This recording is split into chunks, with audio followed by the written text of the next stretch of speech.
This is a free sample of the audiobook for Epithet Erased, Prison of Plastic, containing the first 6 out of 17 chapters. A physical copy of the book can be purchased on mascotbooks.com or ordered from any major retailer. The audiobook is available exclusively on Soundbooth Theater, and for a limited time, you can get a physical version of the audiobook on one of these nifty little cassette drives. For more information, check out the description below or visit epithetherasedonline.com.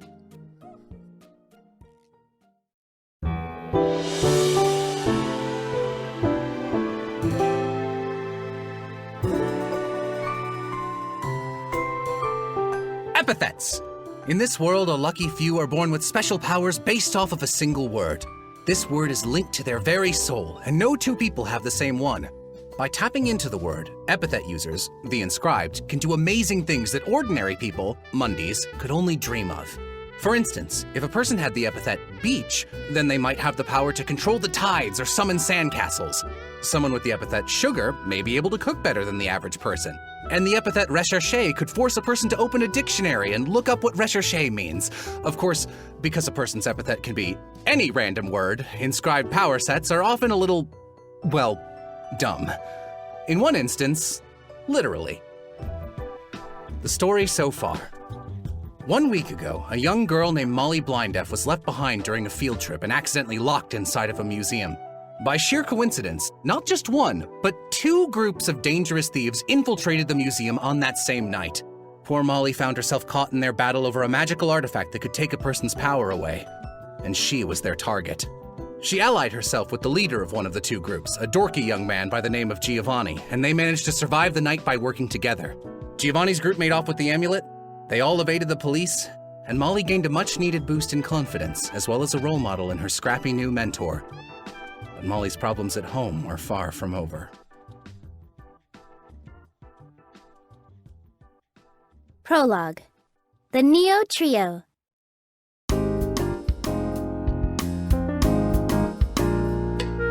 Sweet Jazz City, a bustling metropolis where it snowed 7 months of the year. Although it was still August, the trademark wintry feel of the town was already returning to the air. The breeze coming off of the nearby ice-blue ocean kept temperatures below 70 even on sunny days, and at night the city's multicolored skyline sparkled a rainbow of blues, pinks, and purples, an iron aurora borealis.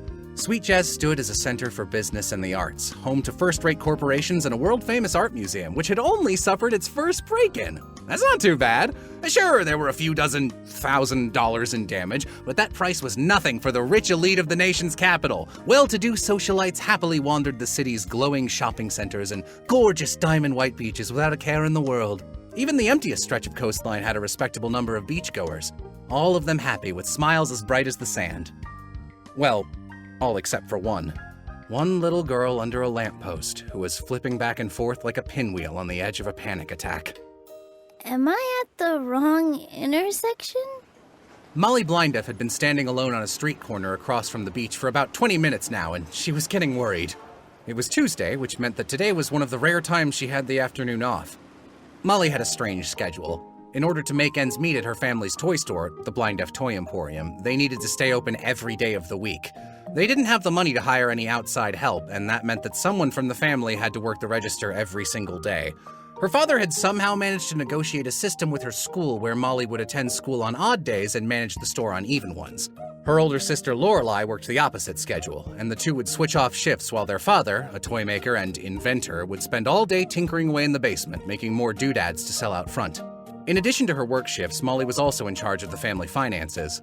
Running the business side of the toy store had been her mother's job, but after she passed away, Molly inherited all of her paperwork, along with her headaches.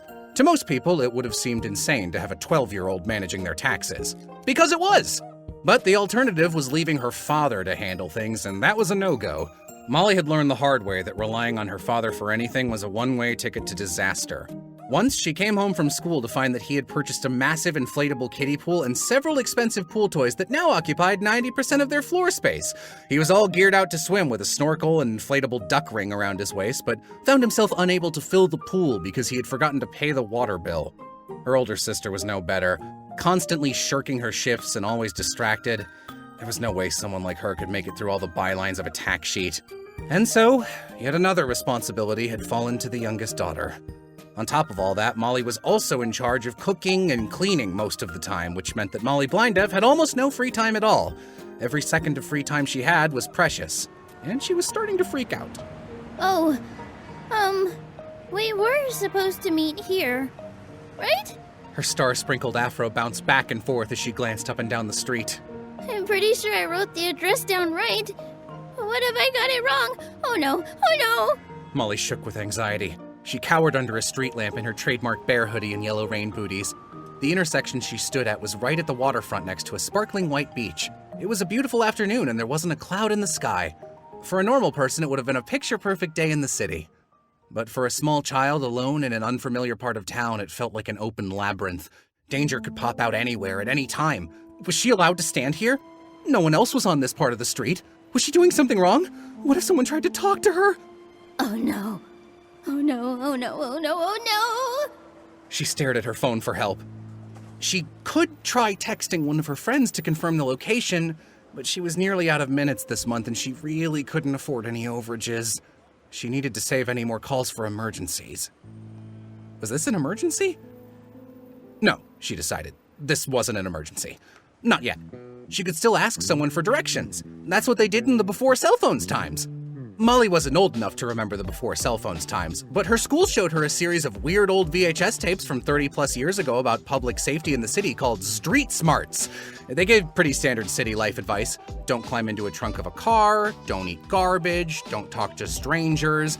It also said that back in the day, if you were lost, you could ask for directions, and there was only a small chance that the person you were talking to was a murderer.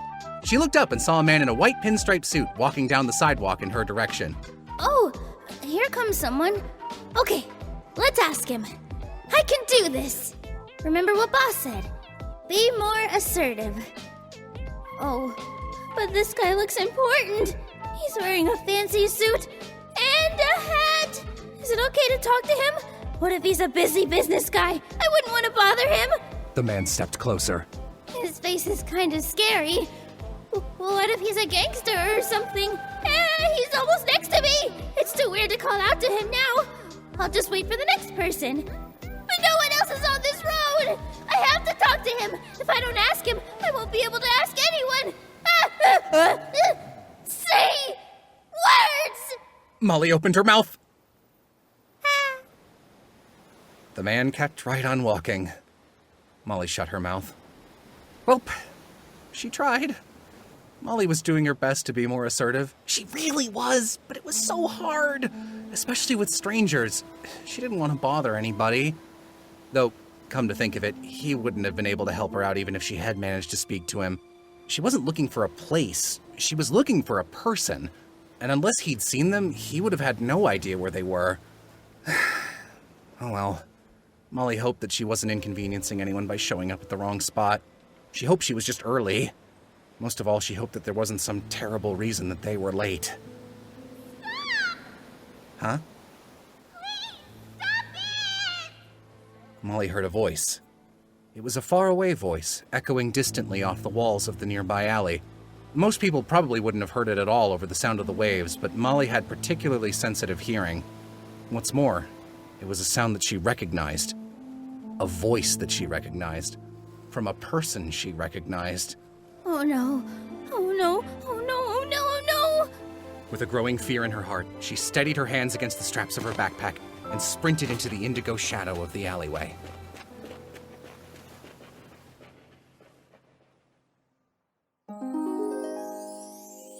Phoenica Felicity was so excited to meet her friends at the beach that she had decided to take a shortcut. She had never walked to the beachfront before, but she figured that the fastest way to get there was to take the direct route through the alleys. Just keep walking west and she should arrive in no time. Easy peasy. Her bouncy blonde hair and high-end dress stood out like a sore thumb against the deep purples of the dirty alley. What's more, she had little ornamental bells in her hair that softly jingled as she skipped. She looked like a little lost lamb, politely inviting any nearby predators to eat her. It wasn't long before she ran into a wolf. Hey, kid. Hello! Phoenica answered with the eager sincerity of someone who had just been called on by their favorite teacher. That's a nice-looking bag you got there. Phoenica looked at her designer backpack. It was nice. It was baby blue and had a sheep embroidered on it. It was her favorite. Oh, thank you! She beamed. like you're... Phoenica had been taught to always return a compliment with a compliment. She looked up and down at the person addressing her for anything compliment-worthy. The woman was languid with pallid skin and a long, ratty auburn ponytail. She leaned against the wall in an awkward way, like a dead tree that couldn't decide whether or not it wanted to fall down. I like your energy. She decided. Looks expensive. It was! She smiled. Well, goodbye! The woman slid in front of her, blocking her exit. Wondering where I might find a bag as nice as that one. I got mine at Baxter's department store. Phoenica offered. You could try going there. The bells in her hair jingled, but the warning bells in her head did not. Ooh, Baxter's, huh? Place is pretty ritzy. Don't think I'd ever be able to afford it. Oh, that is a problem. I know! You could try getting a job! Phoenica offered this advice with the absolute sincerity of a child. So much so that it somehow wrapped back around to sounding insulting. Actually, The wolf said, cracking a crooked smile. I was thinking it'd be easier to just take this one. But this one is mine. Phoenica reminded her. Not for long. The silver flick of a switchblade appeared in the wolf's hand. She closed the distance and loomed over Phoenica as though she were 3 times her height. Phoenica gasped! I get it now. She said. You're a bully! The word most people would have chosen was mugger. I know how to deal with bullies. Phoenica declared. She cleared her throat and recalled the word-for-word message that the VHS tapes had taught her. You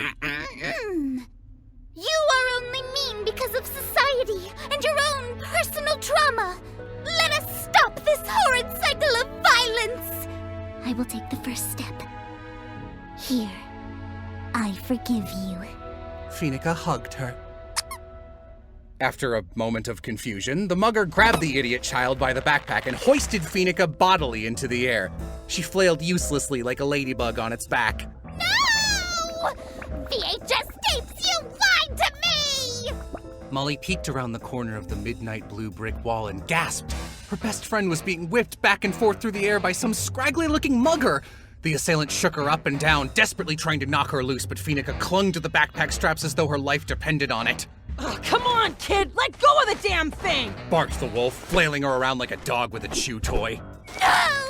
I won't! Ugh, if I tear the straps or rip the fabric, I can't sell it. She brandished the knife again and held it close to the girl's neck. Is this bag really worth your life? I don't care about the bag, but I can't let you have what's inside of it! The little girl was trembling, but her big blue eyes were filled with resolve. Oh, something valuable? Yes! It's my friend's and you can't have it! Phoenica wriggled. What is it? Money? You got cash in there? Wait, is money all you're after? She said this as though it hadn't occurred to her that a mugger might be interested in money. Here, you can have my purse. Please, take all the money I have, but leave the bag, I beg you! It's been a while since my last allowance, so I'm a little short, but I've still got about 5,000 in there. 5,000? Shut up! How stupid you think I am? Plus, you don't even have a purse on you. Yes, I do. It's a mini purse in my dress pocket. Your dress has pockets? Do yours not? Jeez, you really are rich. All right, let's see what's in this thing. Come to mama! The mugger swung Phoenica back like she was preparing to roll the girl down a bowling lane and then whipped her into the air. The force of the throw was enough to separate Phoenica from her backpack and send them both flying upside down. No! Phoebe! Molly let out a silent cry. Her friend had been chucked about 10 feet in the air and was about to come down hard on the concrete. Molly's legs moved before her head. She dashed out into the alley and subconsciously began using her epithet, dumb, to dumb down the impact of the fall and reduce the damage that Phoenica would take. Even so, it was still going to hurt if she hit the floor. There were no other cushions in sight. No other choice. A soft green glow surrounded Molly as she dove directly beneath her friend's growing shadow and prepared for impact. Phoenica slammed into her and they toppled to the ground in a heap. Luckily for Molly, 90% of Phoenica's body mass was fluff and cotton, so it felt less like getting crushed and more like being hit just a little too hard in a pillow fight. Ow. Molly? Meanwhile, above them, Phoenica's backpack had overturned in midair, and the top had come undone. Papers erupted from the backpack and scattered against the damp floor of the alleyway. They weren't the bright, multicolored bills that the mugger had been hoping for, though. These pages were white. No! Phoenica looked absolutely devastated. She was instantly crying big, stupid tears. You bully! Look what you've done! Now the worksheets are all wet! What is this? The wolf blinked. Science, history, algebra, all ruined! Do you know how long it takes to dry out a worksheet? It never lies perfectly flat again! It's awful! It's like the paper equivalent of that eraser thing! She blinked again. Huh?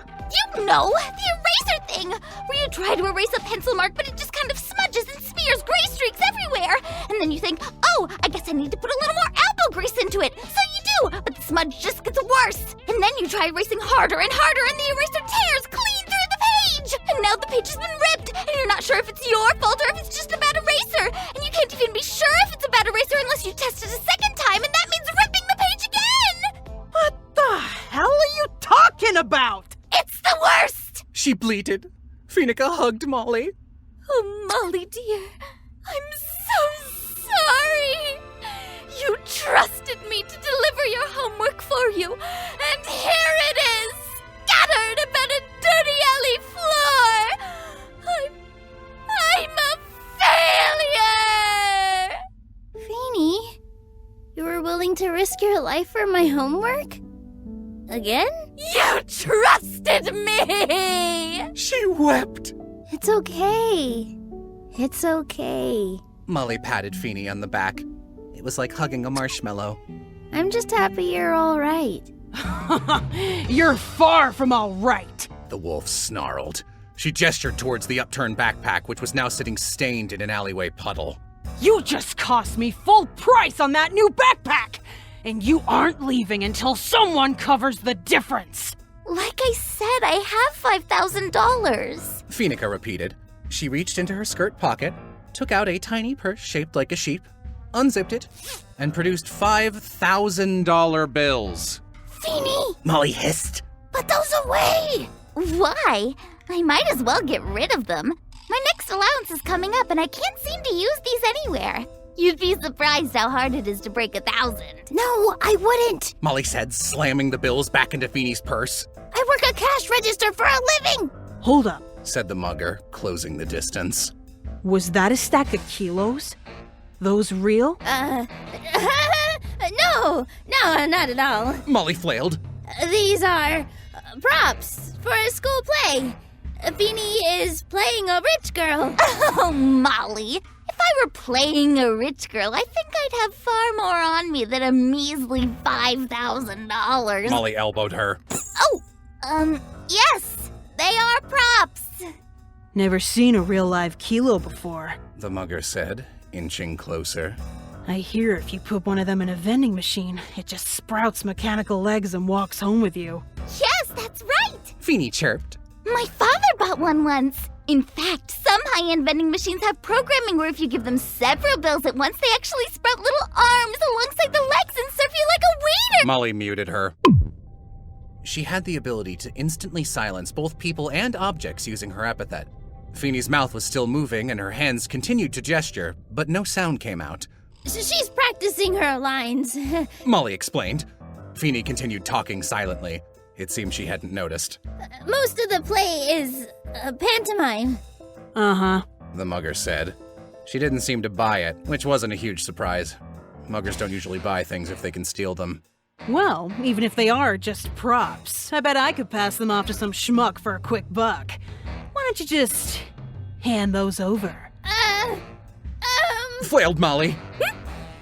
Flailed Feeny. Hey, back off. A new voice spoke from somewhere. Squeaky and strange. Huh?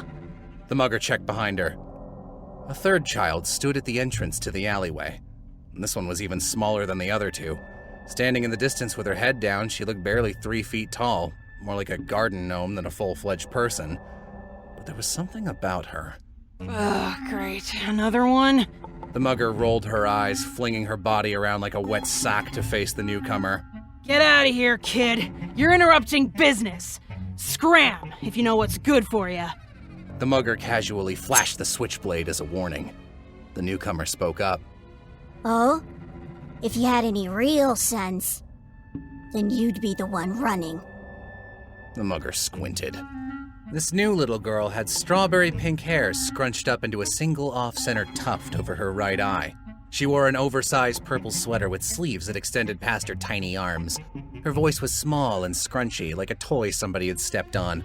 By all accounts, she should have looked ridiculous. But there was something about the way she moved. No, something about the way she wasn't moving that made her feel off, somehow. Stuck still. Too still. Like a crack on a broken television screen, casting long shadows down the alleyway. Far too long for her tiny frame. Her face was still tilted down and invisible. She spoke again. You seem pretty confident. So I'm guessing this place is your stomping grounds, right? That means I don't have to explain the name Roughhouse to you, right? Roughhouse? The mugger raised her eyebrows. Of course she knew the name Roughhouse. Everybody in this part of town did. The Roughhouses. They were an infamous family of thugs that dominated the shadows of Sweet Jazz City a few years back. Though at this point they were more like an urban legend. Rumor had it the oldest sibling was nigh indestructible. They said that he got his face gashed open on a chain-link fence in the middle of a brawl. A wound like that would normally be enough to take someone down instantly, but this guy fought through the pain and beat up 10 more street punks before walking himself to the hospital like it was nothing. Another sibling was a bomb junkie. Word on the street was that he wound up in prison after bombing the STEM building. And then there was the chick who went through town smashing up things with a giant baseball bat, and another one who apparently had an epithet that could turn you into her slave for the rest of your life if you pissed her off. But those were just rumors, stories that thugs told their little thuglings at night to scare them crooked, backstreet boogeymen. They weren't real. The wolf growled and spat. Huh. Yeah, sure. I know Roughhouse. What's that got to do with anything? Oh, it's got a lot to do with me. Said the little girl. After all. She lifted her head, looking the mugger directly in the eye for the first time. I'm one of them. Trixie Roughhouse. Half of her face was completely covered by her bangs. There was an X-shaped hairpin where the right eye should have been, but it was her other eye that the robber was staring at. Black. Her gaze was almost impossibly black. Cold. Dark. Absolute. Like staring into a hole so deep that you couldn't help but imagine what it would feel like to fall in. The air around her started to feel tight. The mugger was just as still as the new girl now. 2 alley cats frozen in a stare down. That's horse baloney! She managed to choke out. What I hear, them Roughhouses are all in their teens at least. They don't got no kids, sister. That's news to me. Trixie responded, uncomfortably still. The mugger felt like she was being stared through. She reflexively checked behind her. No one there. She wasn't being flanked. Just her 2 marks cowering on the ground. Did they know this girl? The mugger turned back to Trixie. Hey, what's it to you, huh? They your friends or something? Never met him before in my life. She said flatly. But, from the sound of things, they're worth about $5,000. Damn, she heard that, huh? There's a reason, you know. Huh? Why you haven't heard of me? There's a reason. See, my siblings all have a reputation. You know why that is? It's 'cause people see what they do. Because after they scrap with someone, they let the other guy walk away. Then, for the first time, she moved. Her oversized purple sleeves swung back and forth like a pendulum. Suddenly, something appeared from her left arm. Something with a silver edge. At first, the mugger thought it might be a knife, but as her eyes focused, she realized it was actually the tip of a box cutter. See, I'm different.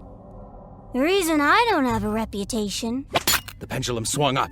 The metallic tip of the box cutter dug into the blue wall of the alleyway. Trixie began to walk forwards, dragging the edge of the knife against the wall so hard that it began sparking. I don't like to leave witnesses. It was a ridiculous statement, especially coming from someone of Trixie's stature. But the way she said it, her absolute conviction, The menace. The rage. A sudden thought raced through the mugger's head. I'm going to die. She tried to shake it off, but the feeling was perched on her heart like a heavy black bird and wouldn't let go. The child kept walking towards her, eye contact unbreaking. With each step she took, the walls of the alleyway felt like they were warping, closing in towards her the way they do in a nightmare. The mugger had only one option. Stay back! She cried. I have an epithet! If someone ever threatened you on the street, the best thing to do was to pretend you had an epithet, especially if you were a Mundy. It was common knowledge. Even the Street Smarts VHS mentioned it. An epithet was a wild card in any battle. The word alone was often enough to throw an assailant off their rhythm. But not this time. Trixie didn't hesitate for a second. She didn't even blink. She just kept closing the distance with constant, rhythmic steps like the timer on a clock ticking down. Tick, tick, tick, tick.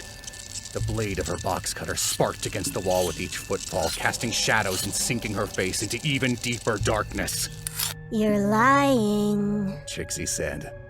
Any inscribed with a real epithet would never lead with a knife. That's a Mundy move. But you're using a knife too!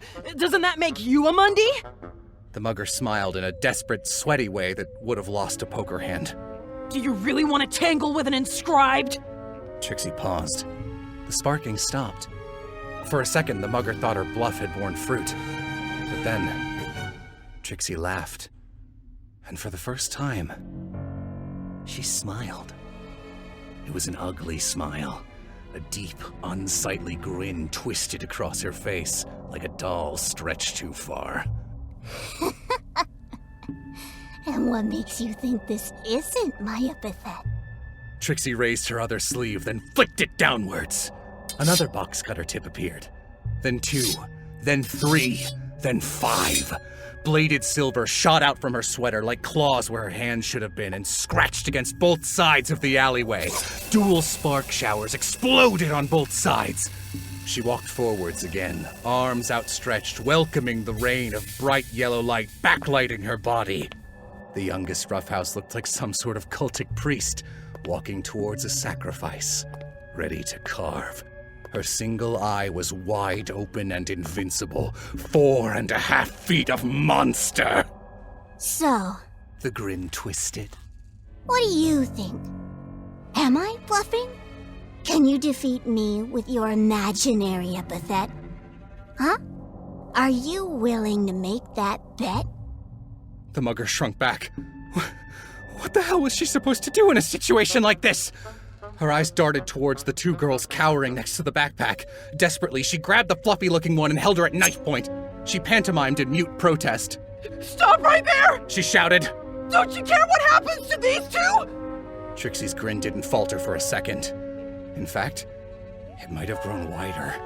You think a hostage can protect you? Go ahead.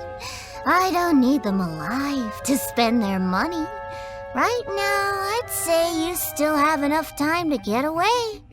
But if you stand there behind 2 meat shields while I slowly walk up to you, what's going to happen? What do you think is going to happen when I reach you? Do you really think I'll stop? Is $5,000 worth it to me? Is it worth their lives? Is it worth your life? Well, go on, try it. Gamble. After all, Their eyes locked. A ring of hungry, silver-edged light cut across the dark of Trixie's eyes like a reaper's scythe. I've killed for less. It didn't even take the wolf a second to decide. She exploded out of the alleyway, howling and ragdolling through the streets, much to the confusion of nearby pedestrians. That mugger wouldn't return to this part of town for years, and she'd never venture into that particular alleyway ever again. Trixie watched after her as the attacker's footsteps faded into the distance. Dead silence was all that remained. Once they were sure she was gone, the 2 victims on the ground looked up at the demon who had just saved them. There was a clattering sound as several box cutters slipped from her sleeves and bounced against the concrete. Trixie Roughhouse did not have an epithet. Trixie Roughhouse had never been in a real fight in her entire life. Trixie Roughhouse began to hyperventilate. Oh gosh! She sputtered. Holy smokes! That was so scary! The hardened expression from before had vanished. In its place was the shaking face of a small child who had been separated from her mother at the grocery store. Trixie hadn't lied to the mugger about her background.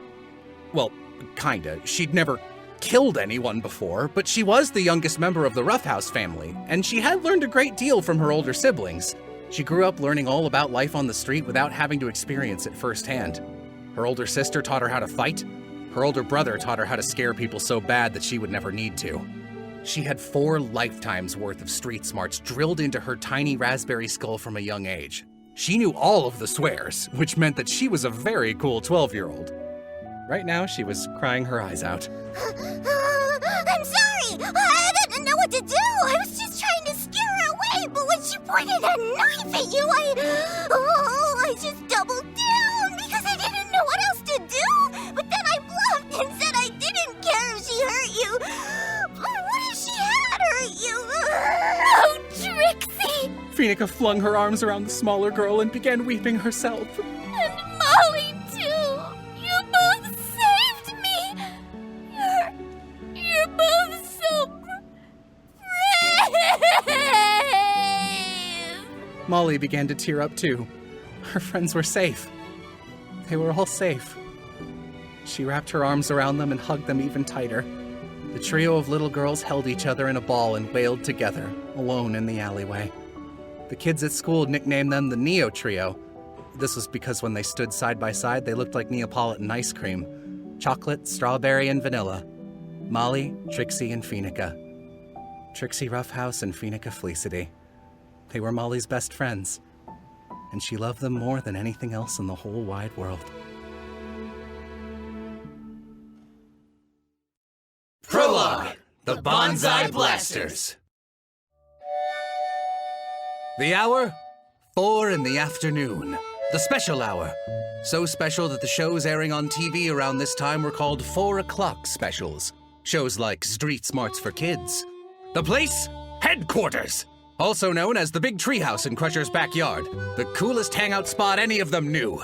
At least the coolest one where they wouldn't be kicked out by an employee for loitering. The mood? Solemn. A group of small-time delinquents were gathered around the plastic pop-up table that Crusher had dragged up his tree. They each wore their civilian clothes and hung their heads in sorrow. Today was a dark day indeed. They had lost their hope, their beacon of light, their leader. Minions!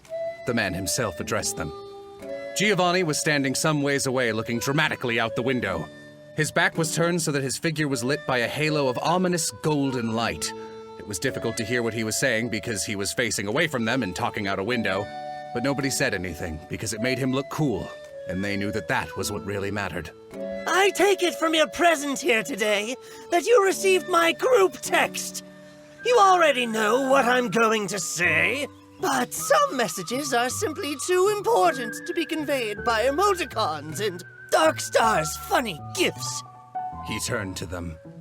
As of today, I am leaving the Bonsai Blasters! The minions' heads sunk even lower. They all knew that this was coming. Just 1 week ago, they had pulled off their first big job, a museum heist. It hadn't all gone according to plan, mostly because they hadn't had one, but at the end of the night, they managed to get away with a very valuable magic amulet. Giovanni had traveled to a seedy town in the middle of the woods in order to get the amulet appraised and sell it. Unfortunately, he had been ambushed by a different faction of Bonsai Blasters and was beaten up pretty badly. According to him, he totally kicked their butts afterwards, but he lost the necklace in the process and now he had no idea where it was. Giovanni was less upset about the loss of the necklace than he was with his organization's conduct. He'd always seen the Bonsai Blasters as a way for passionate youths to get together and channel their energy into something positive, like crime. But it turned out that apparently the only thing the higher-ups in the Bonsai Blaster organization cared about was turning a profit. What was that? Whatever happened to making a statement through your crime? Where's the passion? The intrigue? Where's the heart? Giovanni was having none of it, and he was insistent on quitting. Car Crash, the only minion who had accompanied him on the trip, tried to talk him out of it during the long walk home, but Giovanni's mind was made up.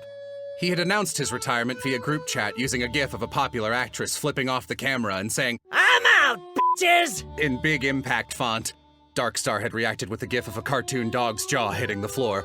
The rest of the minions protested fiercely. Sure, they'd lost their treasure, but they had successfully executed a museum heist. Giovanni was a wanted man now. That was a big deal for a bonsai blaster. The police usually ignored the low-ranking bonsai blasters and bonsai captains because their crimes were so petty they simply weren't worth the time it took to deal with them. But Giovanni was a bona fide criminal now! He was on the lam! The police had even staked out his house!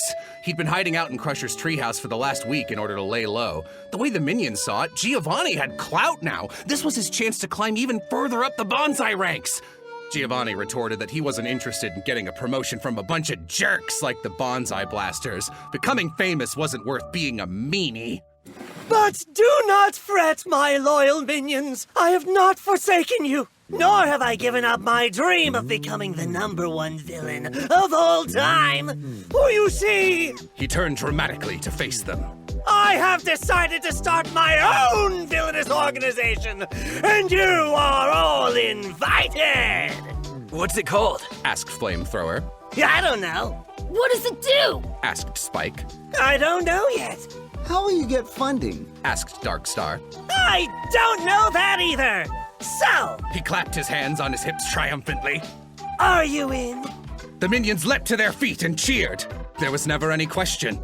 The Bonsai Blaster organization was an openly malicious, bald-faced pyramid scheme that preyed on teens going through a rebellious phase and disenfranchised divorcees going through their midlife crisis. People mostly joined the Bonsai Blasters just so they could say that they were a part of something. Giovanni's minions were the same way when they joined, a gaggle of directionless jerks trying to find something, anything in life to get excited about. They'd expected to spray paint a few walls, steal some bikes, littering, loitering, a little bit of lootering, but that was about it. And that's probably what would have happened if they hadn't been placed in the same squad as Giovanni Potage. Giovanni wasn't their leader at first. In fact, the management hadn't assigned them a leader at all. The upper ranks of the Bonsai Blasters only cared about making money, which meant that all of their attention was spent on newbies who looked like their continued monthly membership might turn a profit. Captains and higher-ranking members were only assigned to recruits with a lot of promise. Apparently Giovanni's gang didn't make the cut. The rest of them made fun of Giovanni at first. He insisted that his bonsai nickname be Hotshot, but instead the group settled on Cream Puff to mock him for bringing a tray of homemade pastries to their squad's first meeting as a way to say hello to his new teammates. Still though, they had to admit that they tasted great. Whenever the group was in danger of settling into that standing around in a parking lot and doing nothing flavor of teenage boredom typical of a Bonsai Blaster squad, Giovanni would light a fire under them. He came up with schemes, gave them goals to work towards. Midnight snack runs to the gas station turned into elaborate heists. They had show and tell nights where they would see who could steal and present the strangest item. Winners got star stickers. One time they snuck into a convenience store and replaced all of the gas station hot dogs with cattails from a nearby pond. It was undeniably stupid, but it was fun, and it gave them stories to tell. And that was all they really wanted. Giovanni had so many ideas for things to do that following his plans became second nature. Darkstar jokingly called him boss, and the title stuck. In time, the minions had fallen in love with their charismatic doofus of a leader, some of them very literally. These kids weren't loyal to the organization. They were loyal to Giovanni, and they would follow him to the ends of the earth. All right then. Giovanni slapped the table with a triumphant grin. We're a team again, boys. And we've already got our first secret mission. It's got 2 deadly phases. Behold! The group grinned back and forth at each other. Giovanni spread a hand-drawn blueprint across the table. This mission is scheduled for this Friday! The cheering stopped. Huh? What's wrong? This Friday as in this Friday? This Friday? Ben asked. Yes, this Friday. Why? Can we move it? No, we cannot move it, Bryn. The deadline is Friday. That's what it says on the blueprints. He pointed to the blueprints. The word Friday was circled in big red letters. Underneath, the words or you die had been added in smaller letters for clarity. But Friday is my big cheer competition. Flamethrower frowned. Giovanni gasped. They'd all bought tickets. How could he have forgotten? I am so sorry. New phase of the plan. Phase 0. Someone needs to stay behind to film Flamethrower's cheer meet so I can watch it later. I can do that. Ben raised his hand. I'm already at all of his practices. I've been acting as a stand-in for the enemy team, so they've got someone to jeer. They call me the cheer leader. Good. Giovanni wrung his hands together evilly. As for the rest of you, phase 2 of the plan requires transport. Car crash, are you available? I'd love to, man. Said Car Crash, speaking from a cell phone they had popped up on a table on an old pizza box. But after crashing our 6th and final family car, my parents grounded me for the rest of my foreseeable life. Bummer. Darkstar, how about you? Giovanni asked. I'd have to ask my mom first. Said Darkstar. Everyone collectively groaned. Ugh, Darkstar's mom. Forget it. Giovanni wilted. Your mom over-researches everything. It'll take weeks before we get the okay, and we're on a deadline. Bureaucracy. How about the rest of you? Sorry, boss. Spike replied. But word on the street is that the goose that stole my sandwich last spring is back in town. And I'm not letting that web-toed bastard walk away until I get what's mine! She punched her leather-studded fist into her hand and cracked her knuckles so hard it sounded like shattering ice. Okay, that is acceptable. Giovanni said. Because as we all know, He raised his hands like a conductor. no matter what any corny 4 o'clock special like Street Smarts tries to tell you, Revenge is actually awesome. The minions chorused. Actually awesome. Car Crash echoed, delayed by chat latency. Crusher, how about you? Are you free? Always, boss. Great! Phase 1 of this mission requires a chef. How are your baking skills? Crusher banged his fists against the table. I can make cereal, provided it comes in a box. What about cookies? I will learn for you, boss. No, that's no good. The art of cookie baking takes years to master. And we only have a couple of days. You'll have to man the home front on this one. Okay. I will keep the treehouse warm for you, honey. Giovanni mused. It sounds like most of you will be indisposed for this mission. Very well. Go about your business. For now, your first assignment is to think of a cool new name for our organization. Giovanni's boys began excitedly chatting amongst themselves and shooting ideas back and forth for their new bad guy group. Their leader turned dramatically towards the entrance of the treehouse and gazed out at the suburban landscape before him. This might be more difficult than I thought, He mumbled. but there's still a chance. After all, I still have 1 minion left to ask. Prologue: The Rabbit Knight.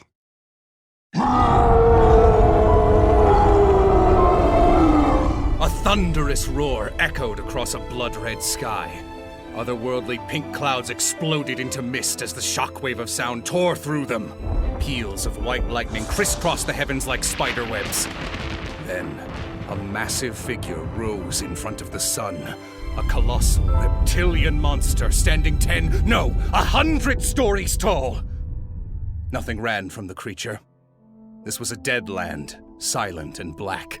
The plants and animals had burned away long ago. Nothing left now but the harsh stone of scorched earth, jagged and obsidian.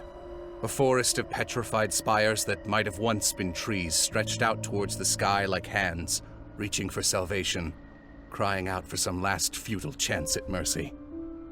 Perhaps today, their calls would finally be answered. A lone figure strode through the iron forest. A knight covered head to toe in a suit of perfectly polished silver armor with a sword to match at her side. Her outfit practically glowed against the black velvet landscape. Each clink of her metal boots resonated like a melody in this songless land. She put a hand on the hilt of her blade and called to the creature. At last, She said. after 10 long years, my crusade has finally ended. That voice. Something spoke, from everywhere and nowhere at once. A voice so deep and ancient that it seemed the very earth itself was speaking with her. The monstrous pillar that blocked out the sky rotated until a single blood-red eye appeared, shining down on her with hatred. You? Yes, I remember you. The Rabbit Knight, was it? The thing laughed, a horrid, reeking, guttural laugh, like a rancid cauldron about to boil over. Have you come to avenge your tiny village? To slay me? I have. Many before you have tried, and all have met their fate between my fangs and my flame. You shall be no different. Not so, dragon, the knight said. For I have grown strong in the many years since we last met. I have traveled far. I've gained the king's favor. I have single-handedly made my way through these scorched lands. And I have brought with me the sword of the eclipse. The knight drew her blade, slowly and with purpose. The moment the hilt left the scabbard, a bright light radiated from the sword. It was unspeakably beautiful. The weapon was split in 2 colors down the length of the fuller, one half as white as pure snow, and the other a black so deep it seemed like a hole in the air. She leveled the sword at the dragon. It has been many years since I last laid eye upon that blade.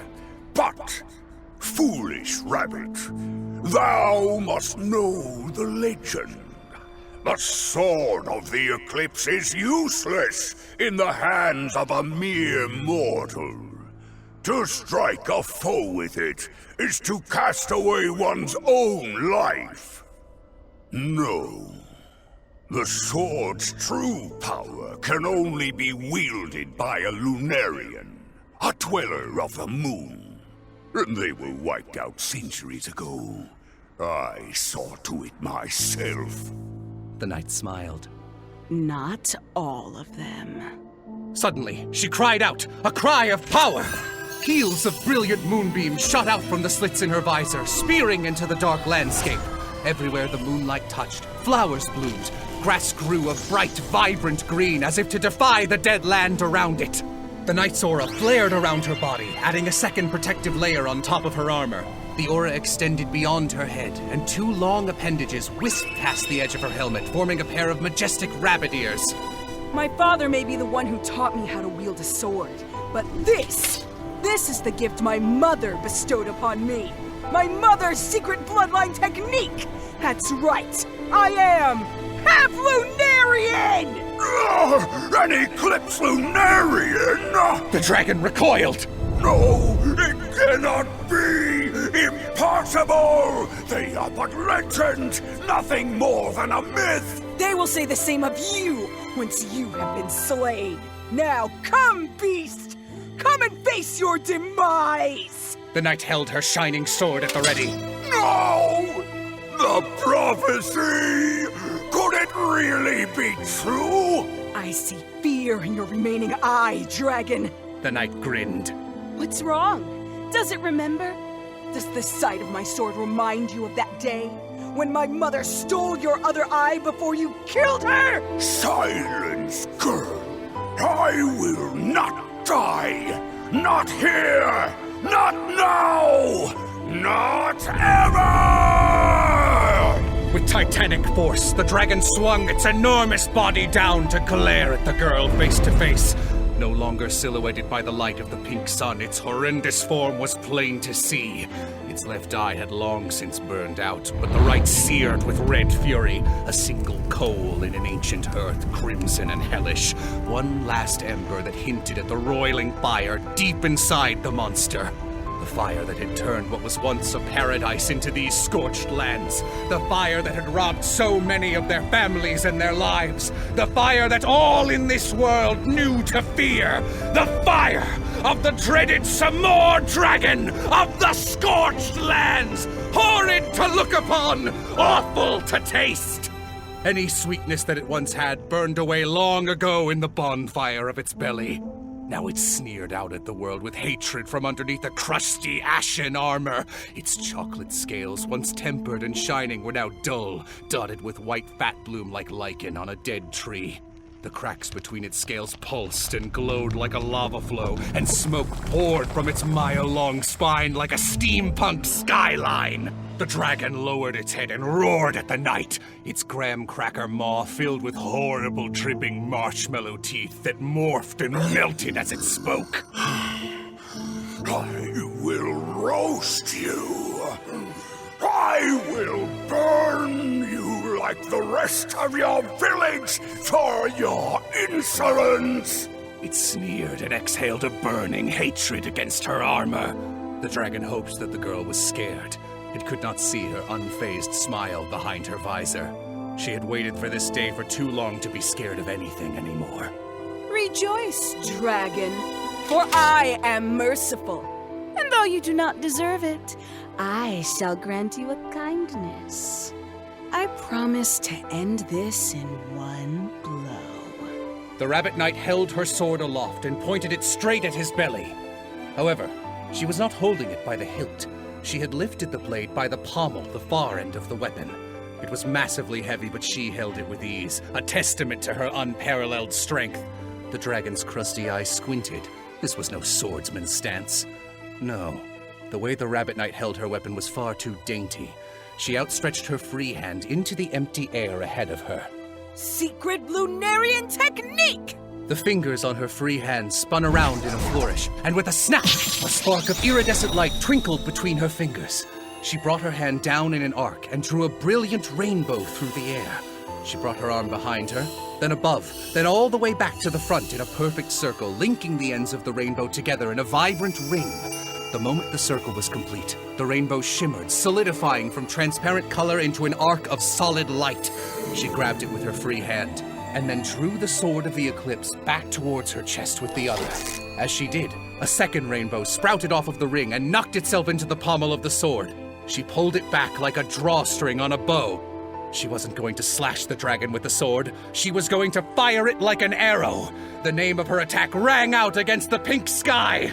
Mochi Moonbow! The Mochi Moonbow! No! That's the ultimate move! That's right. This is the end, dragon. The knight grinned as her aura like rabbit ears flared with power. This is for my village! No! The dragon cried, suddenly seeming much smaller than before. Please, I didn't mean it. It put its chocolate paws together in a pleading prayer, but the knight could not be swayed. She pulled the drawstring. This is for all the lives you've stolen with your flames. The sword was pulled back as far as it would go, but the knight wasn't done yet. Her aura surged in a series of sparkling white flourishes, flares, and dancing crosshairs.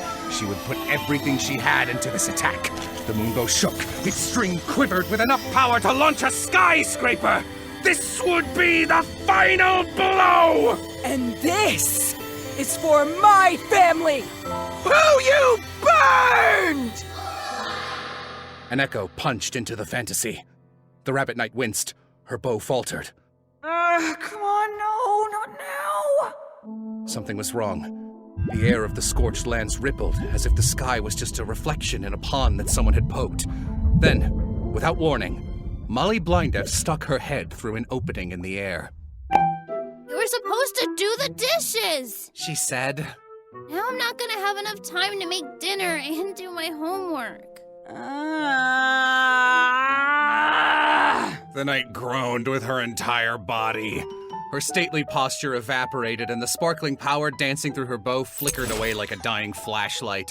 The Rabbit Knight speared her sword into the ground in frustration and lifted her helmet. She tossed it to the floor in a tantrum, and it shattered into sparkles like a falling star. You're so annoying! Lorelai Blindef, Molly's freckle-faced older sister. 17 years old and an absolute brat. Her green eyes were almost like Molly's, but just a little bit wrong. The younger sister had a quartet of dots in her iris arranged like holes in a button, while Lori's trio of eye dots danced in a triangle, bottom side up, a radioactive warning label. Her hair was the color of burnt caramel, dotted with honeycomb highlights that came together in a trio of blonde locks sticking out from the front, combed back into rabbit ears. The teenager glared at her little sister. She had come here to yell at her again. That was all she ever did. Ugh. Molly's epithet could be used to make things quieter or to simplify them by dumbing them down, a volume dial to defend against sensory overload. Lorelai's epithet, augment, was sensory overload incarnate. Where the younger sister could make things quiet, the older sister could make them louder. That said, Lori's ability to manipulate noise wasn't the problem. The real issue was her ability to augment reality. Ever since she was little, Lori could make what she called dream bubbles. They were a sort of pocket dimension, and inside each one was an entire world where Lorelai could manifest whatever she wanted. High fantasy castles, carnivals, ice cream parlors, you name it. So long as she could dream it, she could create it. And little girls are very creative. That said, little girls can also be very stubborn. Her powers had caused no shortage of difficulty for her parents growing up. When Lorelai was upset, she would lock herself away inside one of her dream bubbles for hours or even days at a time, and there wasn't anything anyone could do about it. Her worlds looked as flimsy as soap bubble spheres from the outside, something you could pop with a finger. But in reality, their iridescent exterior was as hard as iron. When Lori was trapped in her own worlds, nobody could touch her. Nobody, except for Molly. Molly's ability was the antithesis of Lorelai's.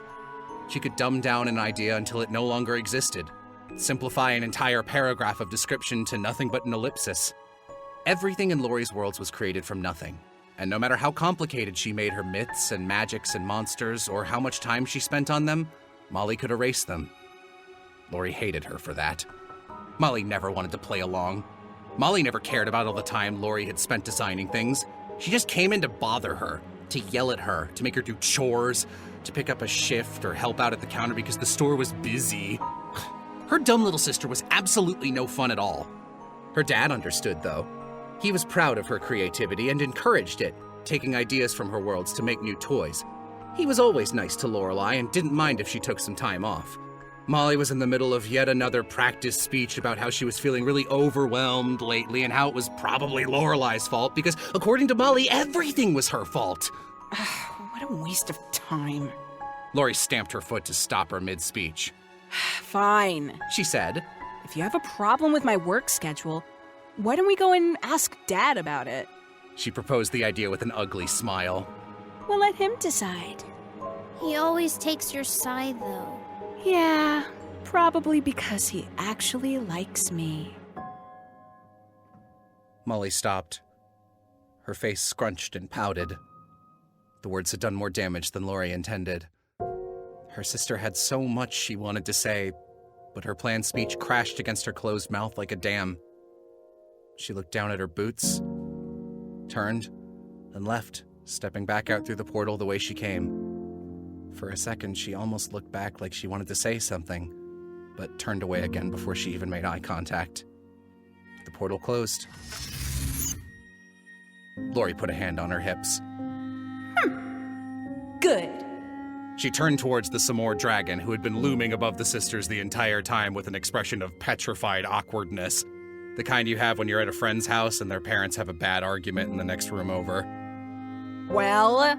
Lori tapped her foot. Sorry. The dragon cleared its throat. I will defeat you, knight. You'll never avenge your family? She gawked at him like an unsatisfied director. Bluff! Bluff! Ah, that's terrible! Lori flopped over like a doll that had been left out in the rain. Then she snapped back up. Great! Now the mood is all shot. Oh, just forget it. The dragon also had something to say, but it never got the chance. The rabbit knight snapped her fingers and it exploded into a mountain of moon dust. The evil is defeated.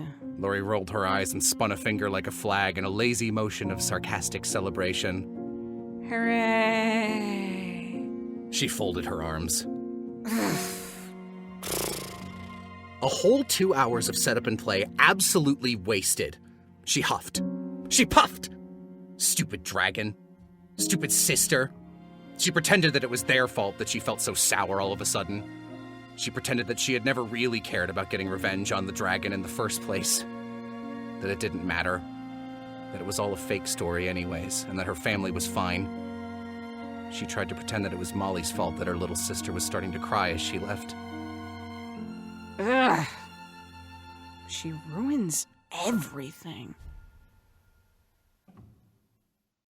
Prologue. The Instructor. The STEM building was the crown jewel in Sweet Jazz City's multicolored skyline. A state-of-the-art research center towering 60 stories tall with glass windows polished so meticulously that a person could see one side of the building clear through to the other. STEM didn't actually stand for anything. It was just a stylization. The company originally specialized in agriculture, and it made a name for itself by developing strains of fruit that could be grown in almost any climate, which was a valuable innovation in a country with so much permafrost. The STEM building itself dedicated more than 70% of its floor space to vertical farming, and its massive indoor orchards yielded crops year-round. The company began rapidly expanding a few years back, and in almost no time at all, they'd become a huge conglomerate. STEM seemed to have its hands in a little bit of everything. Robotics, fashion, entertainment, civil planning, nanomachines, you name it. The STEM logo was popping up practically everywhere these days. This rapid growth was attributed to the business acumen of the company's current CEO. He was famous for his silver tongue and always knowing what to say to make business negotiations go smoothly. On top of that, the company had a unique hiring policy. They actually prioritized hiring Mondays over inscribed. In most places, being inscribed was a huge benefit on a job application. After all, if you're going to pick an intern to brew your coffee, then you might as well hire the one who can levitate the cup with his mind. It's neat! It's cool! It's irreplaceable! Better to be bad at your job than to be mundane. This mentality was all too commonplace in the business world. But STEM was different. STEM believed it was important to cultivate all talents, not just inborn ones. The company made a habit of headhunting the innovative and intelligent people that society had left behind in favor of their inscribed competition. In the current market, there were plenty of such people, and so the company flourished. This also meant that the company had excellent PR among Mundi communities, which didn't hurt their sales. Of course, it's more than possible that the reason the company operated this way was that the CEO was a Mundi himself. A valet was waiting for that CEO right now. He stood in the sub-basement of the STEM building in an underground parking garage, leaning against a sleek-looking limousine and smoking a cigarette. He'd pulled the car around 10 minutes ago for the usual weekly appointment, but his boss still wasn't there. The valet exhaled a stream of smoke and stared at the set of elevators against the wall. One of those elevators, the one that required a key, went straight up to the CEO's penthouse. He's probably popping champagne in his private pool or something and forgot what day it was. The valet thought, sighing smoke. Lucky jerk. The valet hated this part of the job. Felt like a waste of time. He wasn't even here to drive the man anywhere. The CEO had his own private chauffeur for that, because of course he did. No, all the valet was there to do was pull the car around. He rolled his eyes and groaned internally. He was going to miss out on his break at this rate. About a minute later, the lights on the private elevator's display clicked on. 60, 59, 58, 55, 51, 42, 30, 19, 5. The numbers were going down fast. Too fast. Almost like the elevator was falling or something. The elevator hit B3 with a somewhat audible thud and a crackle. For a moment, the valet was worried that the cable had snapped or something, but the doors swung open, same as usual, and out skipped a woman. Come on, Slowpoke! We're gonna be late! The girl trotted over to the limo, turning circles mid-hop to check if the slowpoke in question was following her. She was wearing the smart-looking, sterile white uniform typical of STEM employees, along with a matching driver's cap. Slowpoke, for his part, teetered out of the elevator on unsteady legs like he was seasick and had just fallen off a boat. "Coming," he croaked. He wobbled towards the limo like a newborn deer. His face was deathly pale and he looked nearly ready to topple over. As he passed the valet, he offered him a weak smile and an apologetic nod. "Sorry to keep you waiting." Hurry up and get in! The chauffeur tapped her foot at rapid speed and spoke to her boss in a manner that should absolutely have gotten her fired. She swung open the car door and slipped in, slamming on the horn immediately. Beep, beep! Come on, Naven! Naven Nuck-Nuck, the CEO of STEM. The valet had dropped the limo off a dozen times before, but no matter how many times he saw him, he just couldn't help but be unimpressed by this man. the CEO of a multinational conglomerate, world-renowned for his business savvy and a major mover and shaker in the financial world. When people picture that kind of person in their head, they usually imagine a fat cat in a $5,000 suit smoking a cigar from the top of a high-rise with a personal vending machine serving them drinks. That image couldn't be further from the truth. Naven was a pale man of underwhelming height who wore Argyle sweater vests, white gloves, and little shoulder capes, the sort of ensemble a weird theater kid might wear to a doomed first date. He had a mop of bizarre hair the color of a neon green highlighter, and there was always a meek, apologetic smile on his face. His eyes were squinted shut like a harlequin doll staring into the sun. Tabloids often speculated about what the elusive CEO was really like.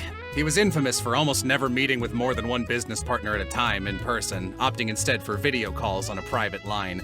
He never showed up to press conferences either. The media treated him like some kind of man of mystery, but the truth was that the guy was just sickly. He constantly had headaches and shied away from people, even those who worked for him. The only ones who ever seemed to spend any real time with him were his endlessly rotating parade of chauffeurs. The valet almost never saw the same one twice. There's always a woman, though, and always about the same build. Today's model was some gothy-looking chick who had ebony black hair with purple streaks in it. She was ruder than most of Naven's girls, but not by much. They were always pretty outspoken. And always pretty. The tabloids had noticed this as well. They'd snapped a few pictures of him with different drivers and collaged them into a cover page. STEM CEO, businessman, and womanizer, it screamed in an accusatory yellow font. There wasn't any concrete evidence to support this besides the photos, but it was hard to prove a negative, so the public had latched onto it, as had some of STEM's employees. Lucky jerk, the valet thought again, casting a sidelong glance at the chauffeur. I guess girls really do chase after guys with lots of cash. Even guys like this. He stared at the man trundling out of the elevator. Naven wasn't exactly ugly or anything, but he was the kind of guy you could squeeze out of a tube of toothpaste. The man had the constitution of a wet sock. "See you next week," said the wet sock, looking about 15 seconds away from throwing up. The valet nodded and watched as Naven let himself into the back seat of the limo.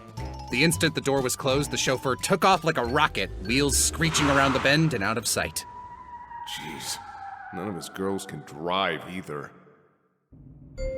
The valet wasn't wrong. The chauffeur's driving was nightmarish. The limo whizzed through the city like a torpedo. It was lightning fast and erratic, yet somehow completely accurate, like a bullet train zipping through a marshalling yard or a dollar bill on a fishing line. The driver grinned.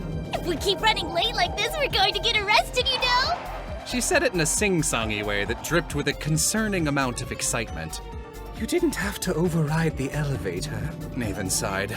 His stomach was still doing flips. "Sure I did!" She laughed. "You said these classes were too important to be late for and that your work was too important to skip.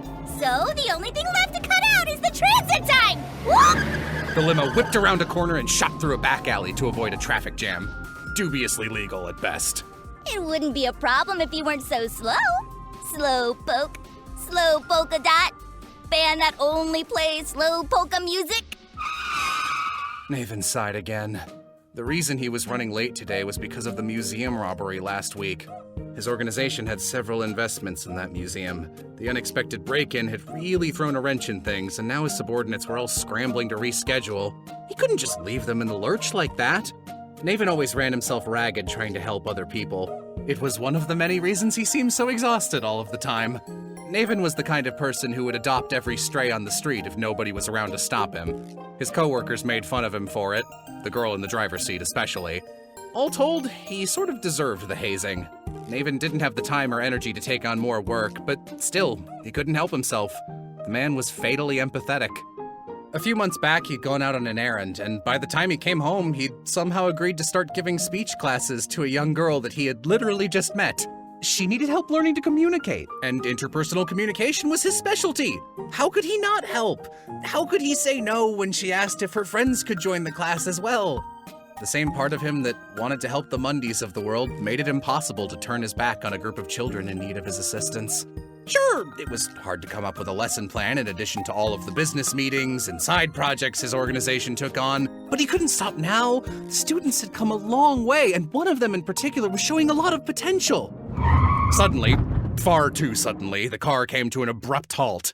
The outside of the vehicle lurched, but the interior and its occupants stayed perfectly still, as if they'd anticipated this sort of driving and installed gyroscopic hydraulics. The chauffeur stuck her feet up on the dashboard. Ding! Here we are, right on time! The limousine had pulled up next to the Blind Deaf Toy Emporium. Naven popped open the door and daintily stepped out of the car. "You sure you don't want to come?" He gave her a playful smile, knowing full well she wouldn't be interested. He pushed up his glasses. "You're supposed to be my bodyguard, after all." Oh, please. The chauffeur snorted, rolling up the window. What could possibly happen in a boring old speech class? Epithet Erased, Prison of Plastic, by Brendan Blaber. Chapter 1. Fish Out of Water. With their encounter in the alleyway behind them, the three girls dusted themselves off, transferred Molly's homework assignments into her backpack, and set off for their original destination, the beach. As Molly's best friends, Trixie and Phoenica had assigned themselves two very important best friend jobs. The first was to deliver her daily schoolwork to her. The second was to make what little free time Molly did have as fun as possible. On days where Molly wasn't at school, the other two would spend recess brainstorming places to go and things to do. Today was Trixie's suggestion. Last night, there had been a huge storm out over the ocean, and the currents had washed a bunch of interesting things up onto the beach, including a bunch of sea creatures called dunce-cap nudibranchs. Dunce-caps, for short. They were squiggly little critters that looked like a snail without its shell on, squishy and star-shaped with a blue and white rim. Because they had no shells, the nudibranchs would scuttle around the seafloor and pick up any wayward object that they could find to wear as a protective hat. Unfortunately, the nudibranchs were blind, so they didn't have much of a fashion sense. Dunce caps could be found wearing anything from a plastic cup to an entire pool noodle on their head. The animal was only about the size of a clementine, but they had surprisingly strong suction cups and could carry hats many times their own size and weight. The problem was that they weren't very good swimmers, which meant that their heavy hats would often send them tumbling through the currents. If a dunce cap washed up on the shore, it might be too top-heavy to squiggle its way back into the sea, hence their somewhat insulting name. It was common courtesy for beachgoers to pick up any dunce caps they saw trapped in the sand and toss them back into the water. The morning crowd had swept through and recovered most of them, but new dunce caps were washing up all the time. The beach was littered with flotsam and jetsam. If a person squinted, they could see some of them wiggling every now and then, the telltale sign of a nudibranch's hat. Trixie put one floppy-sleeved hand over her single visible eye and scanned the beach like a little pink periscope. "Shake a leg, troops," she said. "We're on nudie duty. Until we get rid of these nudibranchs, this is a nudie beach." Trixie delivered her joke with a little goblin smile. Phoenica stared at her with a big, offended, open-mouthed codfish expression as though Trixie had just told the dirtiest joke in the world, but Molly snickered a little. Victory! Trixie's goblin smile promoted itself to a hobgoblin smile. Molly deserved to laugh. She'd had a rough week. A few days ago, their school had a field trip at the Sweet Jazz Museum. It was mostly super boring, especially because the trio had all been assigned to different tour groups. Molly's dad was chaperoning her tour group, and apparently after the tour ended, he had forgotten her at the museum somehow. Afterwards, a bunch of people broke into the museum. It was a big story on the news even. Molly didn't know because her family didn't own a TV, but everybody at school certainly did. They swarmed her with questions the minute she walked through the door. "What were the bad guys like? Did they have any epithets? Did anything explode?" Molly was real shy and hated being the center of attention, but she mentioned that the bad guys hadn't really seemed all that bad in the end. She even said that she'd helped the lady who tried to steal her powers before they took her to jail. Trixie thought that was crazy. Trixie thought that lady sounded like a jerk and Molly should have punched her. That was Molly's problem. She took way too much guff. If Molly were a doll, she'd be fluffing stuff with guff. Trixie had never been in a fight, but she never took any guff. She was a verified no-guff taker, 100% allergic to guff, yes sirree Bob. Molly stayed inside during recess that day to avoid the questions from the rest of her class, but she told Trixie and Feeny most of what happened, mostly about how she had teamed up with a bonsai blaster who helped her. Molly described him as a nice guy once he simmered down. She wouldn't give his name or epithet though, she just called him Boss. Trixie thought that keeping his identity on the down low was the right move. Snitches get stitches. Feeny was much more interested in the other boy who had helped Molly, some kind of kid doctor who could make sheep. Phoenica was obsessed with sheep, maybe even more so than Molly was with bears. After Molly told Phoenica about the sheep boy, she purchased a giant bedazzled binder and immediately began planning their wedding inside of it. This was not the first time she had done this. Strangely, being assaulted at a museum wasn't the low point of Molly's week. She was actually in high spirits until a few days later when her stupid older sister said something stupid again and made her cry. Phoene and Trixie were up all night consoling her through texts. Molly's sister was the worst and they hated her terribly. Even Phoenica, who liked almost everybody, was curt with her. But none of that mattered right now. Trixie had brought some secret weapons to the beach today, and they were sure to brighten Molly's spirits. She produced them from her scrappy green backpack. Okay, here's the score. Trixie scrambled. We're gonna chuck some critters back into the sea, and I've brought some special prizes for the best critter chucker. She held the prizes in the air. First up, whoever finds the critter with the weirdest or funniest thing stuck to its back gets this candy-flavored lip balm. Phoenica oohed and clapped. Trixie had not told her about the prize idea, so this was a surprise for her as well. What flavor? Asked Molly. Apple cinnamon. Oh, that's pretty good. Her eyes widened. Trixie mentally pumped her fist. She knew apple cinnamon was Molly's favorite. Well, second favorite. The corner store didn't sell raisin lip balm. They weren't trying to murder children with gross grown-up flavors. Molly was all about the grown-up flavors, though. Most of her dad's pantry was candy. Fun when you go over to visit. Not fun to have every night for dinner. Trixie held up her second prize, which she personally thought was the better of the two. We also have this. For the person who saves the most critters, a special top-of-the-line potion! Trixie lifted up a plastic sports drink bottle. The label had been ripped off and replaced with a piece of duct tape that had a skull and crossbones drawn on in silver permanent marker. Something purple and opaque swirled around inside and oozed out from underneath the cap. Phoenica frowned. Is that another one of those icky things that you and Rex concoct in your kitchen? Trixie nodded proudly. She and her twin brother would take random stuff from their kitchen cabinets and mix it with bugs and dirt and junk from behind their house to brew different potions. Results were mixed. Is this one also made of perfume and ketchup? No, that was a potion of stinky. Trixie put her hands on her hips proudly. That's totally different. For that recipe, you gather up a bunch of things that smell good and then stir it backwards. That takes all the good-smelling magic and turns it into bad-smelling magic. How do you stir something backwards? Molly asked. You hold the spoon upside down. Trixie demonstrated with an invisible stir. Phoenica put her hands on her hips. I fail to see how ketchup qualifies as good smelling. Ketchup smells good, Trixie said, matter-of-factly, as though it was the most obvious thing in the world. Okay. Molly tapped the bottle. So what's in this potion? Grape jelly, lemonade, pine needles, and hot sauce. Trixie held the potion aloft like she had just picked it up in a video game. The juices inside wobbled uncomfortably and it looked ready to spill at any second. Oh, and ladybug blood. Phoenica let out a horrified gasp. You squished a bunch of poor little ladybugs? No, you just poke them and they squirt blood on you. That isn't blood. Phoene asserted.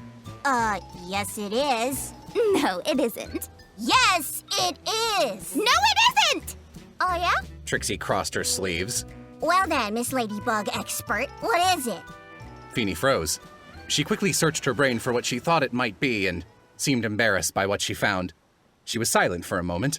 Then, in an extremely small voice, as if she were confessing a deep, dark secret, she said, Pee. Trixie burst out laughing. No fair! Phoene flailed. You tricked me into saying a swear! Pee isn't a swear! Trixie wheezed. Yes, it is! You tricked me into saying the P word! You can't censor the word pee by calling it the P word! You're literally saying pee! The two of them tussled uselessly like kittens while Molly quickly did an internet search on her phone in the background. Oh, what? It is ladybug blood. The other two gathered around her phone to confirm. It was true. There were real science articles from real scientist types calling the gross orangey stuff that ladybugs squirt out blood. Apparently they use it to protect from predators. That's a little weird, said Molly. That's a lot of weird, said Phoene. Axolotl weird, said Trixie. So... Molly cocked her head. What does your lady blood potion do? Oh, it's a potion of go away. If you throw it at someone, they leave you alone. Molly and Phoene exchanged a glance. It works, Trixie assured. We tested. I want the lip balm. Molly pointed. Me too, said Phoene. Wow, okay. Well, if you guys want to be Rudy Patooties about it, that's fine. More for me. Anyways, the person who finds the weirdest dunce cap nudie hat gets the lip balm. Game starts in 3, 2, 1, go! Trixie spat the countdown out in one breath and sprinted off onto the beach, digging for nudibranchs and immediately chucking them back into the sea. 1, 2, 3, 4. Hold on! No fair! Feeney trotted after her and Molly followed behind. Trixie zipped between beach junk a few steps ahead of them, determined to win her own potion back. The other two girls were only interested in the lip balm, so they took a much gentler approach.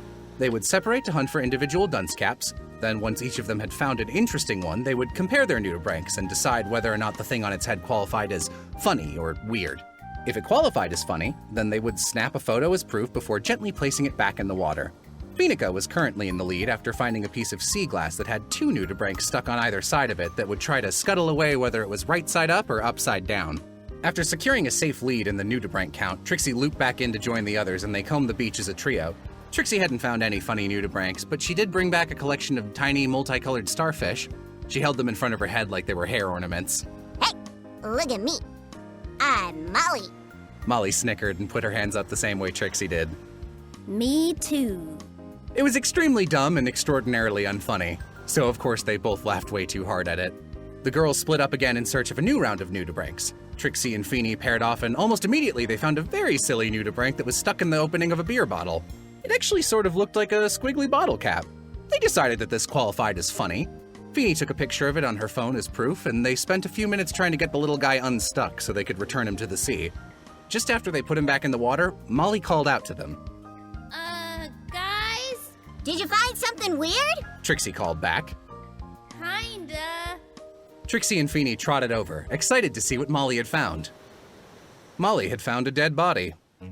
Or at least, that's what it appeared to be. The man was lying face down in the sand. The most noticeable thing about the body, aside from it appearing dead, was its bizarre hair. It was a deep neon purple with bright red strands coming out from a part in the top like seaweed, almost as though some sort of poisonous deep sea creature was nestling on its head. Are you sure he's dead? Phoenica shivered. Molly fiddled her boots together. I don't know. Well, did you ask? Molly looked down at the body. He didn't say. Me? Trixie smiled. I call the brain. I call the police! Phoenica whipped out her phone so fast that it almost flew into the water. Trixie put her sweater flipper on Feeney's shoulder. Hang on. Why? We should see if he has any stuff first, like a wallet or a brain. Trixie ignored Feeney's good-natured protests and leaned down to inspect the corpse. She picked up a nearby stick and lifted up the edge of the body to inspect it like a mechanic checking under a car. There were a number of nudibranchs stuck to the man's underside, attempting to use him as a hat. Well, I did say weirdest or funniest. Trixie sighed. She handed the lip balm up to Molly without looking. You win. Suddenly, the body sputtered to life like an old lawnmower, coughing loudly. A nudibranch shot out of its windpipe and fell back into the sea. It shouted at them. When? All 3 girls screamed. The body screamed back. A zombie! Shrieked Phoenica. The body flipped around to look behind itself. Zombie? Where? It tossed out a hand as if throwing a tennis ball. Molly was the only one who noticed, but for just a second, something like a little black string appeared from the body's hand. Then it vanished, like ink dissipating in seawater, disappearing as quickly as it came. The body looked at its palm. Exclaimed the body. That's not good. This guy's not a zombie. Trixie shrugged.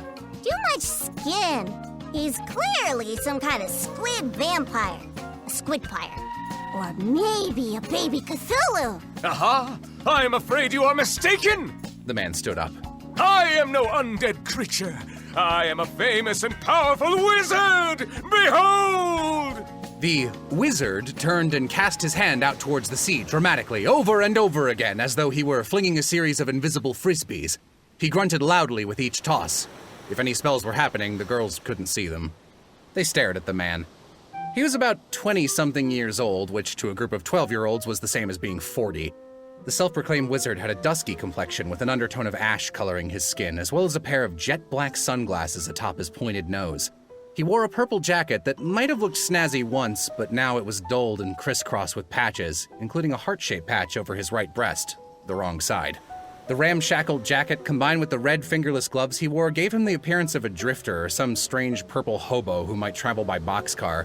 They wouldn't be all that surprised to see a bindle wash up on shore next to him. Well, He turned back to them. it seems that my magic is in less than top form today.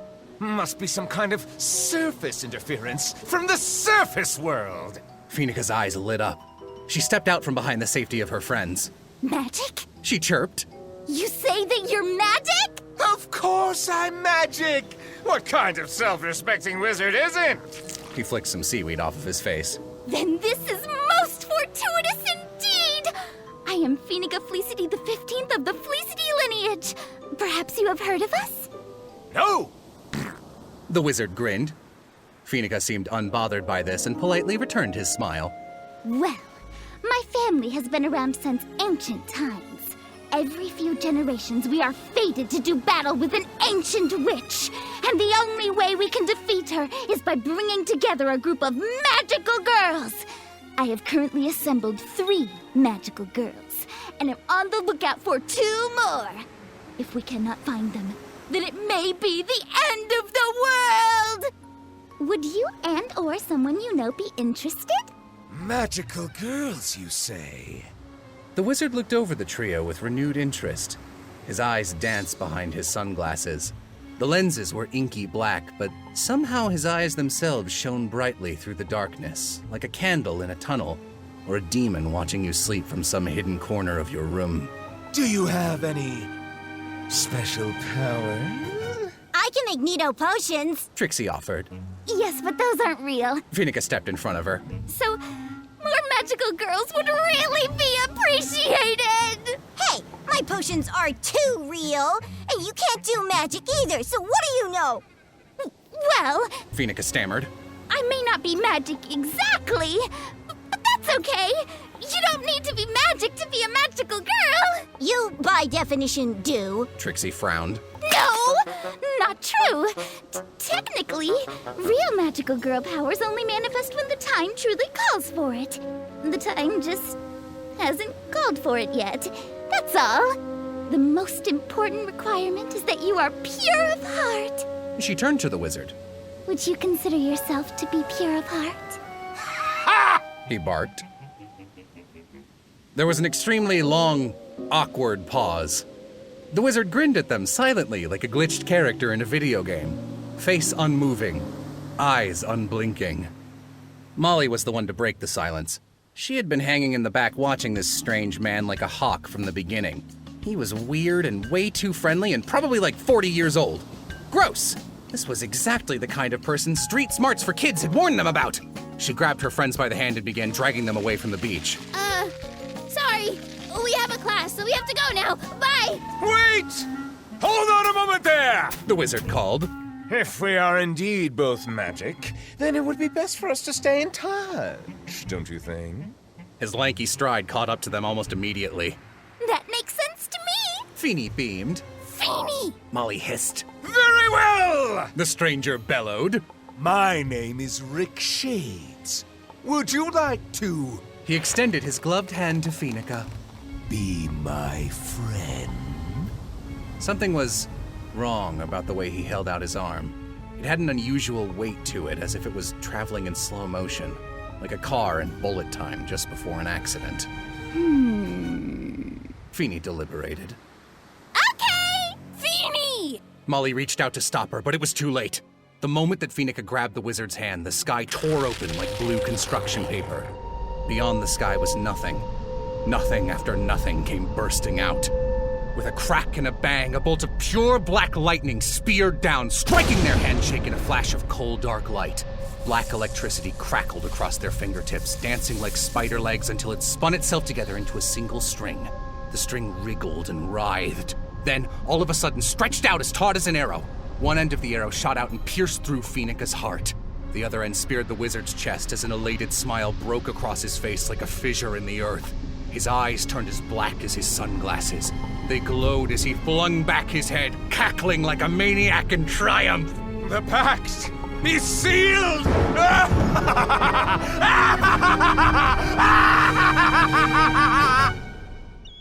Anyways, it's nice to meet you. He smiled. Blink. The world was back to normal. The sky was a beautiful, clear blue. Distant, cheerful families could be heard laughing upwind on the beach. The wizard's eyes weren't glowing anymore, and Phoenica no longer had a charcoal spear through her tiny chest. What? Did that actually just happen? No! Said the wizard, removing his hand from Phoenica and pointing it towards the others. Who else wants to be friends? Molly and Trixie both took a step back in unison, dragging Feeny along with them like a rag doll. Feeny, are you okay? Molly stammered. Oh, why, she's more than okay. The wizard grinned. She has a new friend. Me, Rick Shades, wizard extraordinaire. What did you do to her? Trixie demanded. Why, nothing at all. She just helped me regain a little bit of my magic. He lifted his finger and it crackled with black lightning, making a noise like static from an old television set. It was the same inky string of magic Molly had briefly spotted before, but larger this time. More erratic and wild. After all, that's what friends are for! Did you steal her magic away? Molly frowned. I had magic to steal? Phoenica blinked. So I am a magical girl? Magical girl confirmed? Oh, no, nothing like that. Seeing as we are bosom companions, I suppose I can tell you how this works. My epithet is soulmates. A crackle of black lightning echoed behind him to accentuate his reveal. Oh, goodness. Phoenica blushed. We're soulmates now? Yes! My. And here I spent my entire evening working late into the night decorating that new marriage binder for the museum sheep boy. Oh well, if it's a wizard husband that fate hands me, then a wizard husband I shall have. Trixie wrinkled her nose and stuck out her tongue. Feeny, ew, he's like 40. Okay, wow, and also ouch, Rick said. First of all, I'm a dashing young guppy of but 20 years. Second, my power has nothing to do with romantic soulmates. It simply means that I keep my mates in my soul. I carry my friends with me in my heart. Literally. Here, let me show you. Phoenica, my best surface friend. Tell me, what can you do? Molly leaned in to whisper. Feeny! Don't tell him stuff about you. Remember what street smarts for kids taught us? But street smarts only warned us about strangers. Mr. Rick is no stranger. He's my friend. We lightninged about it. Yes, I am a friend! Rick screamed. Trust me! Okay. Feeny smiled. Well, I don't mean to brag, but I am quite adept at schoolwork. Schoolwork! Yes! He leaned over to them. What is that? Molly tilted her head like a puppy. You don't know what schoolwork is? Lucky. Trixie grumbled. Phoenica opened her backpack and produced some of that night's homework along with an erasable pen. She handed them to Rick. Like these! This is language arts homework. There are a number of example sentences here. You're supposed to circle all the words with spelling or grammar mistakes. Ah, yes! Schoolwork. On my own, this challenge for 7th graders may prove too much for me. But with the power of soulmates, anything is possible. A staticky noise filled the air. Black, glowing light leaked out from behind the heart-shaped patch on Rick's jacket, and a matching black heart appeared on Phoenica's chest. Rick's eyes blanked out and roared with an unholy fire. He picked up the pen and, as if in a trance, began writing with a knowledge that was not his own. I before E, except after C, or when sounding like A, as in never or way! He cackled maniacally, a terrible roaring cackle! Yes! Yes! The homework was utterly defeated. It never stood a chance. Wait a moment. Phoenica gasped. You're using someone else's knowledge to do your homework? That's cheating! No, it's not cheating. You're helping me. Whatever my friends can do, I can do. That's the power of friendship. He said the word friendship as though it were a poison that he had slipped in someone else's drink. No! she protested. If you are indeed a cheater, pumpkin eater, Rick Shades, then I am afraid that I cannot be friends with you! What? No! Thunder clapped and roared. The black string that bound Phoenica and Rick by the heart appeared again. It quivered, and then shattered like so many pieces of glass. Rick fell to his knees, shaking like a wet puppy. My knowledge! It's gone! Wait, Trixie lowered her eyelid. your weakness is people not being friends with you? Rick began to cry big dumb tears into the sand. Aw, Molly said. he's a loser. Trixie squinted. I think we should throw this one back in the ocean. Please! Weeped certified weenie Rick Shades. I can't go back. I used to have so many friends. I used to be so powerful. But now I'm nothing. I'm just a poor wizard with no magic left to his name. Oh, you poor dear! Feeny appeared at his side and patted his back. Tears were as contagious as a yawn for Phoenica, and they were streaming down her cheeks in instant waterfalls. If you promise me that you will reform your pumpkin-eating ways, then I would be honored to be your friend, Rick Shades. Phoenica! He cried. My oldest and dearest companion! Thank you! I promise to never cheat on homework for a 7th grader again! That's all I wanted to hear! They both wept like idiots and hugged as a black spear re-pierced their hearts, forging their bond anew. Rick stood up and dusted the sand off of his dirty hobo pants. Now! Are either of you two feeling generous enough to be friendorous? Trixie hissed at him like an alley cat. Come now, don't be that way. I've told you all about my powers, so why don't you tell me all of yours? In explicit detail. Well, Phoenica offered. only one of us has an epithet, and we're not going to tell you who it is. Molly interrupted, using her powers to mute Feeny before she could ruin everything. Rick grinned. No matter. I plan to be friends with all of you soon enough.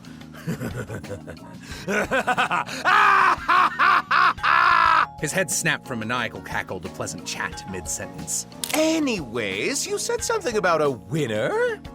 Huh? A winner! Winning! Something about winning! That's what you said when I first woke up! Let me prove my worth to you guys. Prove that I'm friend-worthy. Who wants something? I bet I could win it better than they did. I'm very good at winning. Then you will think I'm cool. I think you might need some punch-ups on your friendship speeches. Molly said. Winning? Trixie squinted, trying to figure out what this weirdo was talking about. Oh, you mean the prizes. We were putting these nudie branks that washed up on shore back in the water. Whoever finds the weirdest thing and saves the most nudie branks wins a treat. A treat? Rick's eyes widened like a dog hearing someone open a bag of kibble. Excellent! I have not eaten in days. Days? Asked the trio all at once. Yes! Oh, gosh. Molly fumbled through her pockets. Let me see if I have some granola bars or something. They all rummaged through their stuff, but nobody had any snacks. Molly juggled the little green tube of apple-flavored lip balm in her hands, and Rick pointed to it. What is that? Is that the treat? Huh? Oh, yeah. This was the prize. I don't think you're supposed to eat it, though. Molly turned to Trixie. You can't eat lip gloss, right? I mean, it's candy flavored. Maybe you can eat it? I don't know. I might be a potionologist, but I'm no candies doctor. Molly turned back to see Rick sprinting around the beach. He was scooping up armfuls of nudibranchs and tossing them back in the water at speeds even Trixie wasn't able to match. He was as gentle as possible with the nudibranchs, but he was clearly in a huge hurry. After a minute, he returned to the girls. I have saved 60 of these strange creatures. Do I win? Am I the winner? Do I get the winner's treat? So again, this is lip balm. Wow! Feeding me a bomb! Wow, okay. Rick shuddered with visible worry. Molly removed the cap and screwed the lip balm out to show him. No, a balm. Balm with an L. It's like lip stuff that you put on your lips. Wow, amazing! Thank you! Rick shouted, leaning forward and biting into the lip balm like it was a popsicle. Bad! dead! He was crying again. No, don't swallow that! It is too late! All four of them began shaking in fear. Was lip balm poisonous? They had no idea. Phoenica began hurriedly searching for the answer on her phone. Trixie was looking for literally anything in her backpack to eat, but all she had was some lint and her goopy purple potion. Is that a drink? Rick asked. I have also had nothing to drink for the last 3 days, except for salt water. On a related note, I think I may be dying! Okay. Trixie sputtered. So this has lemonade in it, but it's also got hot sauce, and has been sitting in my backpack for 3 days. I don't know what any of those things are, and I will trust your judgment implicitly. Rick smiled, reaching for the potion with all the self-awareness of a dog about to swallow a brownie. No! The Neo Trio shouted. Trixie snagged the bottle back. That's a potion of go away! Ah, I see! So the pink one is a witch! Glad you warned me. Wouldn't want my insides to go away, now would I? Ha ha ha ha ha ha ha! He started a big belly laugh that fired out in bursts like cannon rounds. It was energetic, but entirely mirthless and more than a little off-putting. He stopped laughing very suddenly like a puppet whose puppeteer had severed the strings. Listen to me. We are friends, correct? Maybe? Molly answered hesitantly. Wonderful. In that case, please, my new friends, do not let me die. Rick Shades fell face down on the ground and passed out, resuming his state as an unconscious body on the beach. The nudibranchs flocked at his side to turn him into a hat while the 3 little girls ran around like chickens, trying their best not to have a full-blown panic attack.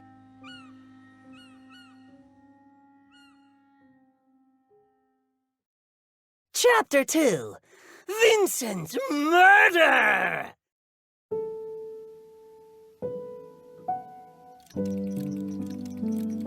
Naven sat quietly at a small plastic table in the corner of the Blind Deaf Toy Emporium, tapping his finger in time with the toy cuckoo clock on the wall. It had been almost a half an hour since the chauffeur had dropped him off, and he was getting worried. It wasn't like the girls to be late. He looked around the toy store again. Dusty yellow light streamed in through the poster-smacked front windows and dyed the store in early shades of evening. The shop was small, but it was filled with an incredible selection of strange and wonderful things. There were name-brand products, of course, some from Naven's own company even, but most of the shelves were lined with custom-made, one-of-a-kind items dreamed up by Molly's father. Massive toy battleships, intricate doll houses, complex puppets that danced and sang, a whole plastic menagerie. That said, even with all the ticking gadgets and bright colors, something about the store felt quiet and still. So quiet that someone walking through the front door might assume that the place was closed and they weren't supposed to be inside. Browsing the shelves felt a bit like walking through a painting that someone else had left on an easel. At first glance, it was picturesque. But there was one glaring strangeness about it. A sphere. A big, white, circular blotch of paint that someone had spilled onto the artwork. Behind the cash register was a giant pearl floating uncomfortably in midair like a pupil-less eyeball. Naven heard a tiny rattling sound from the back of the room. A young, meek-looking man with spectacles wandered out from the far aisle of the store. He briefly made eye contact with Naven and then quickly looked away, ducking back behind the shelf. The boy had grabbed a small pack of trading cards right after entering the store and spent the last 10 minutes waiting around while aimlessly wandering the shelves. It was obvious that he was killing time, hoping that some employee might finally come out to the register and help him check out. Or at least explain what was up with the sphere. Naven decided to throw him a bone. I can ring you up if you're ready. Oh! The boy started. Yeah, that'd be great. Sorry, I wasn't sure if you worked here or not. Naven smiled. I don't usually work the register. I run classes here in the afternoons. Classes? Interpersonal communication. Oh, speech classes, he clarified. They're casual, so I don't have to wear a uniform or anything. The boy looked him up and down. Even without a uniform, Naven seemed to fit in anyways. His colorful sweater vest and shoulder cape were as bright as a pair of green stained glass windows, and his easy smile looked like something you might see drawn onto a Harlequin doll. Naven clicked away at the brightly colored keys of the novelty toy register. They sang with individual music notes like a toy piano. 1 pack of horizontal pilot command cards. That'll be $6.50. Naven reached out a hand for the money and popped open the register with a melodic ding. That's a pretty popular game these days. Yeah. Do you play? Naven shook his head. He mentioned that some of his friends played it, though, and that he'd been thinking about giving it a shot. The customer said he should. The boy recommended Naven a few good starter decks and mentioned there was a big tournament coming up. Naven said he'd heard about that and that he would be sure to check it out. The boy left the store in high spirits. The social awkwardness creeping on his shoulders just a few moments ago had melted away to nothing. He'd been hoping to see a friend of his who worked there, but the trip had been worth it for the conversation. What a nice man.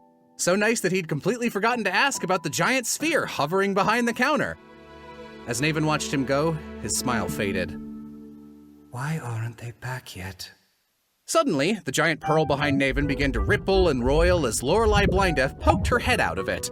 Every time Naven saw her, she was decked out in a new costume. Today, she was wearing a lilac witch's hat adorned with bunny ears and a cotton ball on top like a rabbit tail. It was very cute, but it definitely wasn't part of the standard store uniform that she was supposed to be wearing for her afternoon shift. She crossed her arms. What's with all the noise? You missed a customer, Naven said. I had to ring him up for you. That's fine. She scoffed. As long as you're here, it's not a problem, right? Nobody even comes into this stupid store anyways. Now, keep it down. I'm trying to play. She disappeared back into the dream bubble like a child diving under the surface of a pool. Naven frowned. He wasn't sure that he'd be able to fulfill her request. Speech classes do tend to be fairly vocal. He'd planned a fun activity for today. Or at least, he thought it was fun.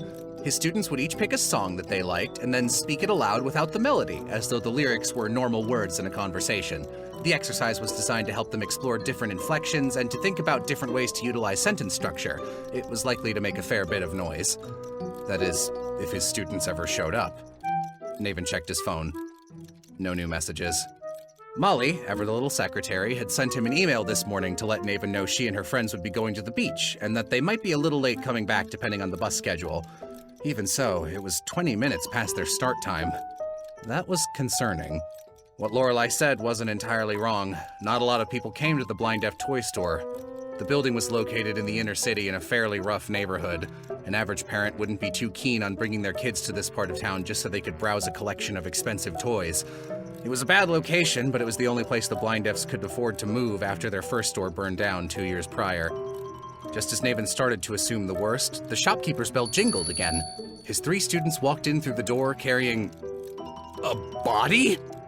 Well, he had to admit, if something criminal had happened on their way home, he certainly wasn't expecting the perpetrators to be the trio of 12-year-old girls. Naven! Naven, we need your help! Molly called. The teacher rushed over as they carried Rick's body to the corner of the room. They gently laid him down on top of one of those carpets with a top-down view of a city printed on it. Molly ran to the back of the store to fetch Rick some water. Girls, what happened?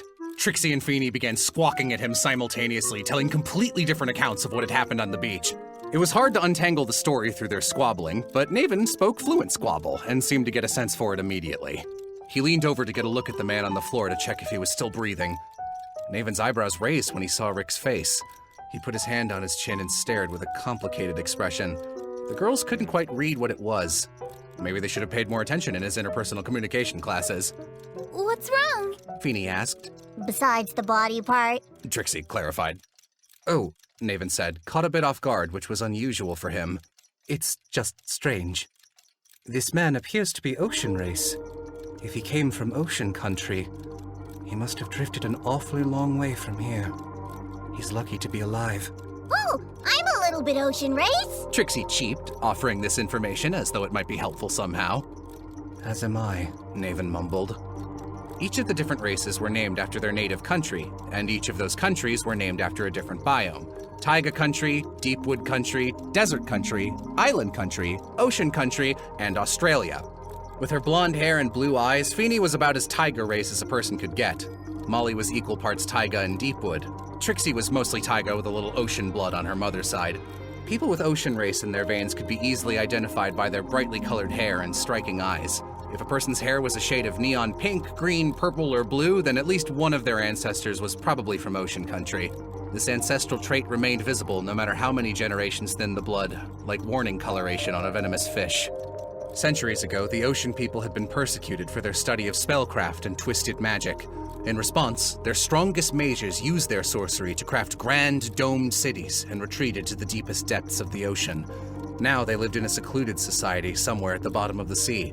Their country had remained strictly isolationist to this day, and as far as the surface dwellers knew, nobody was allowed in or out. All modern knowledge of ocean country was deduced from the flotsam and jetsam washing up on beaches, strange pieces of glowing sea glass and translucent pipes, things that Trixie collected in a box under her bed. Scholars knew the general location of ocean country, but beyond that, it was little more than a giant question mark hidden deep beneath the waves. Because of this, it was very rare to meet a full-blooded ocean race citizen. Trixie and Phoenica realized that they had never seen one before and stared at Rick with renewed interest. Molly trotted back into the room carrying some fruit, granola, and a bottle of water. Naven reached out a hand and Molly reflexively passed him the bottle. He put it to Rick's lips and slowly poured a bit of water in, carefully ensuring that he swallowed it. Is he gonna die? Molly asked. No, I don't think so. Naven leaned back. It's a good thing you girls found him when you did. I don't know how much longer he would have lasted out on the beach like that. We'll clean him up a bit and get him sent straight off to the hospital. You three did a very good job. Molly breathed a sigh of internal relief, thankful for the validation. After Rick collapsed, Phoenica started to call the police, but Molly had stopped her.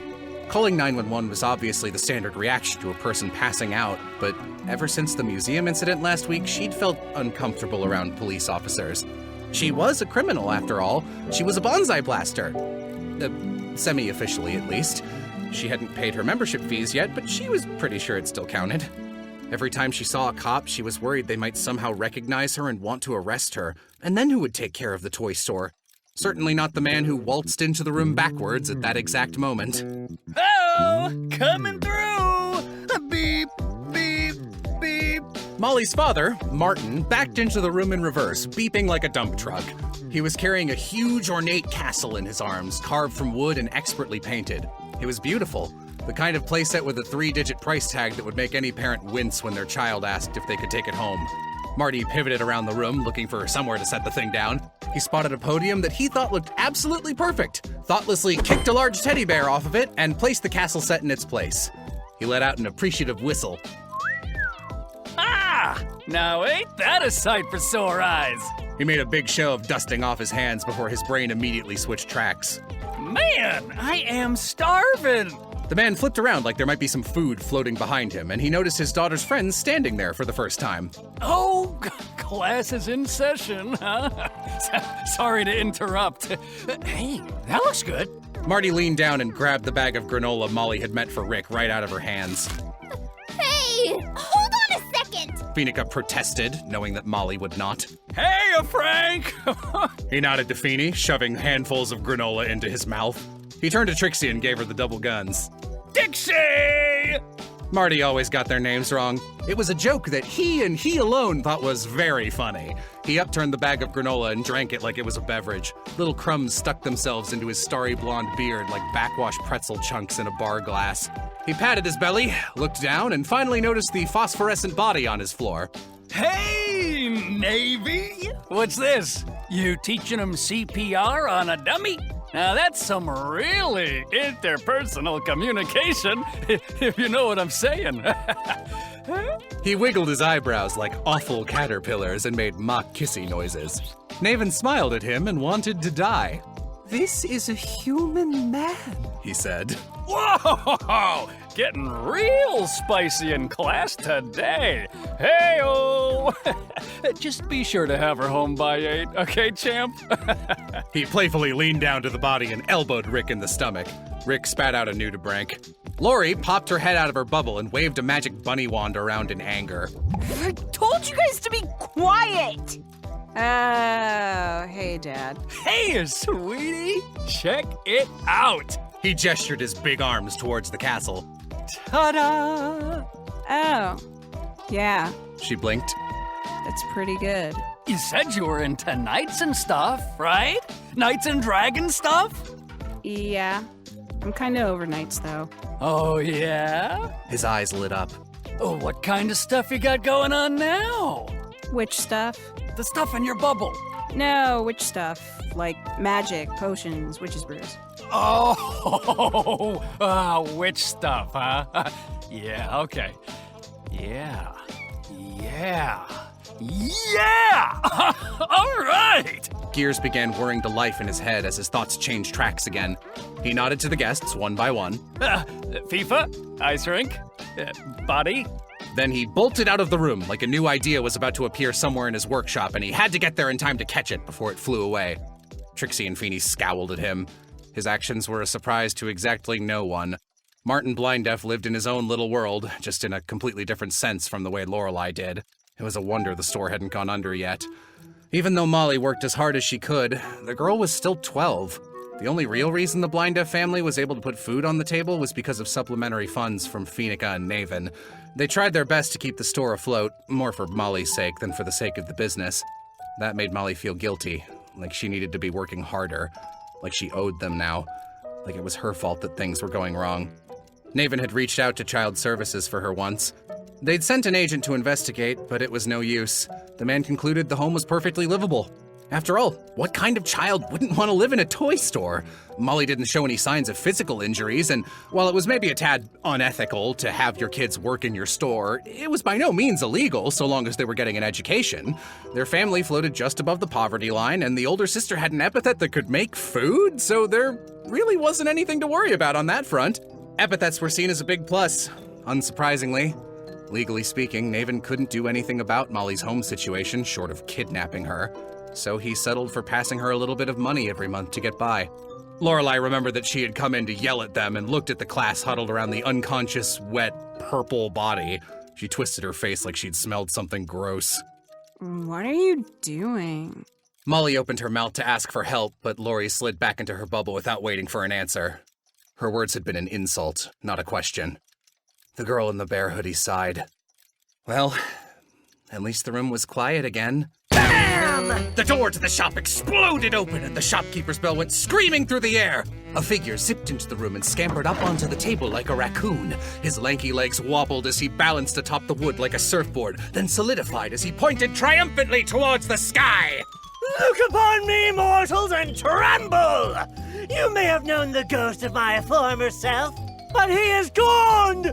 Cast into the flames and reborn!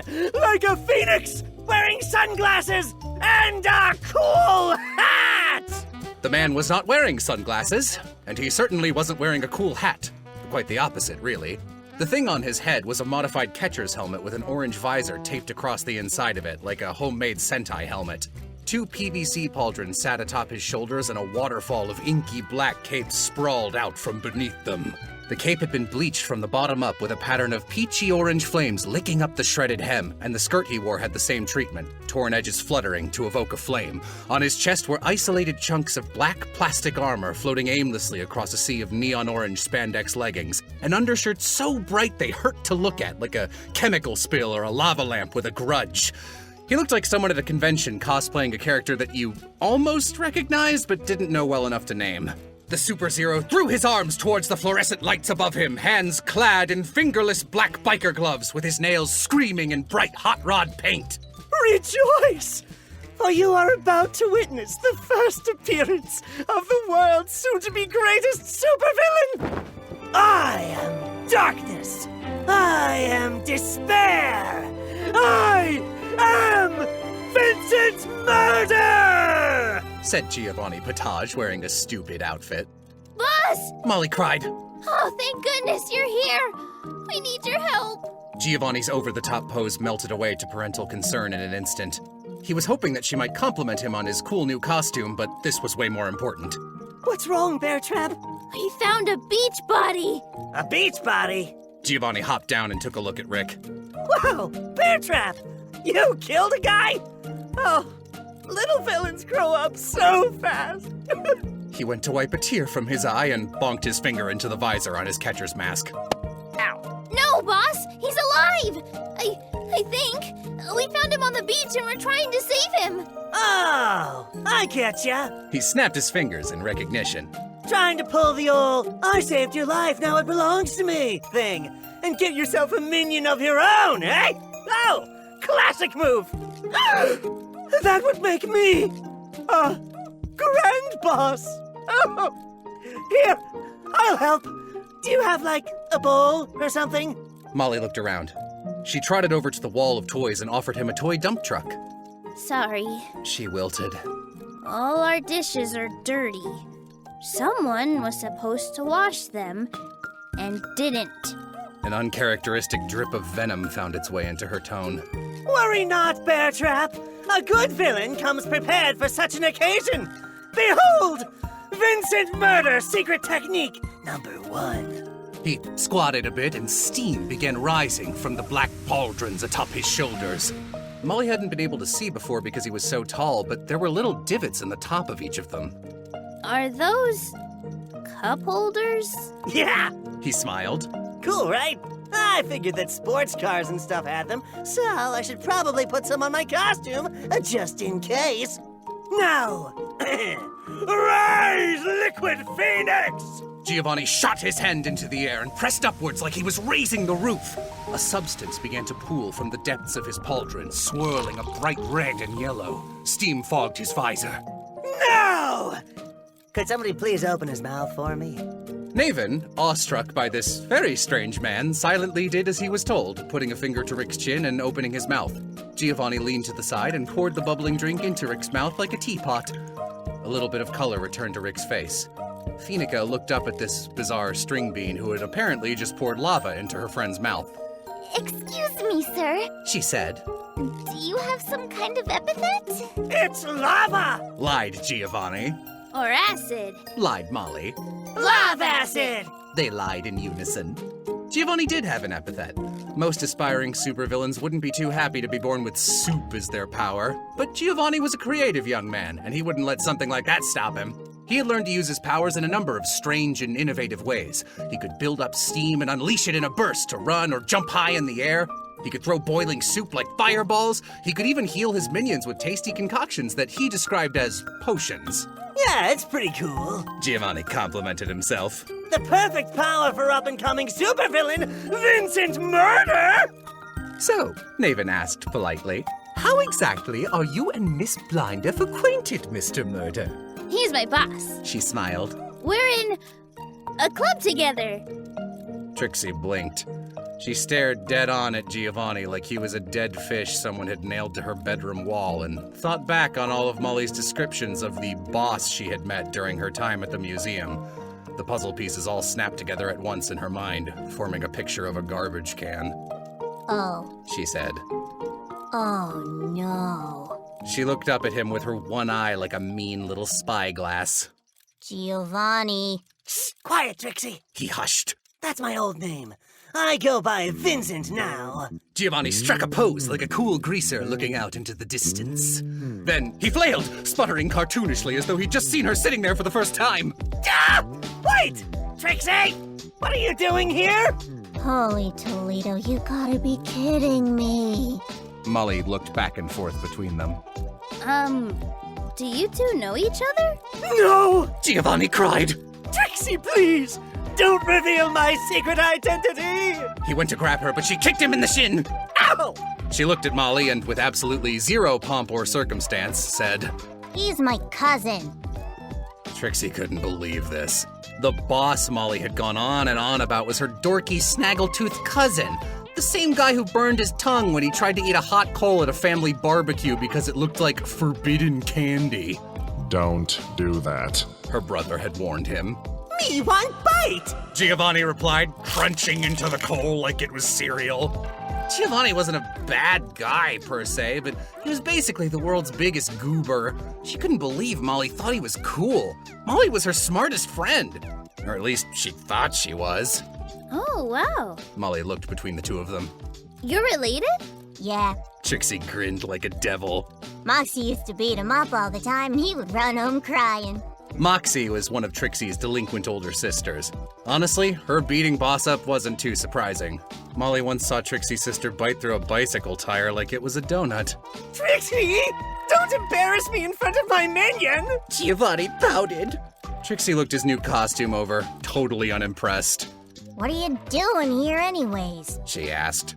Mom said that you were on the news for some crime thing. She hadn't looked into it. Members of their extended family getting arrested was a pretty common occurrence, and it didn't usually warrant further investigation unless they showed up at your house asking for gas money. Aren't you supposed to be on the lam? On the what? Feeny's eyes sparkled. Molly put a hand on her shoulder and shook her head. Feeney looked down, disappointed. None of your beeswax, short snacks. Giovanni leered down at her. I happen to be on a secret mission, and the contents of said mission are for bear trap ears only. I bet it's something stupid. I bet you're something stupid. Giovanni crossed his arms. Stupid. They began spitting and raspberrying back and forth, circling around one another and facing off like cowboys about to draw guns. Trixie hissed and dived on Giovanni, wrapping around his leg like a koala. He whooped and hollered, pogoing around the room on one foot, trying to shake her loose.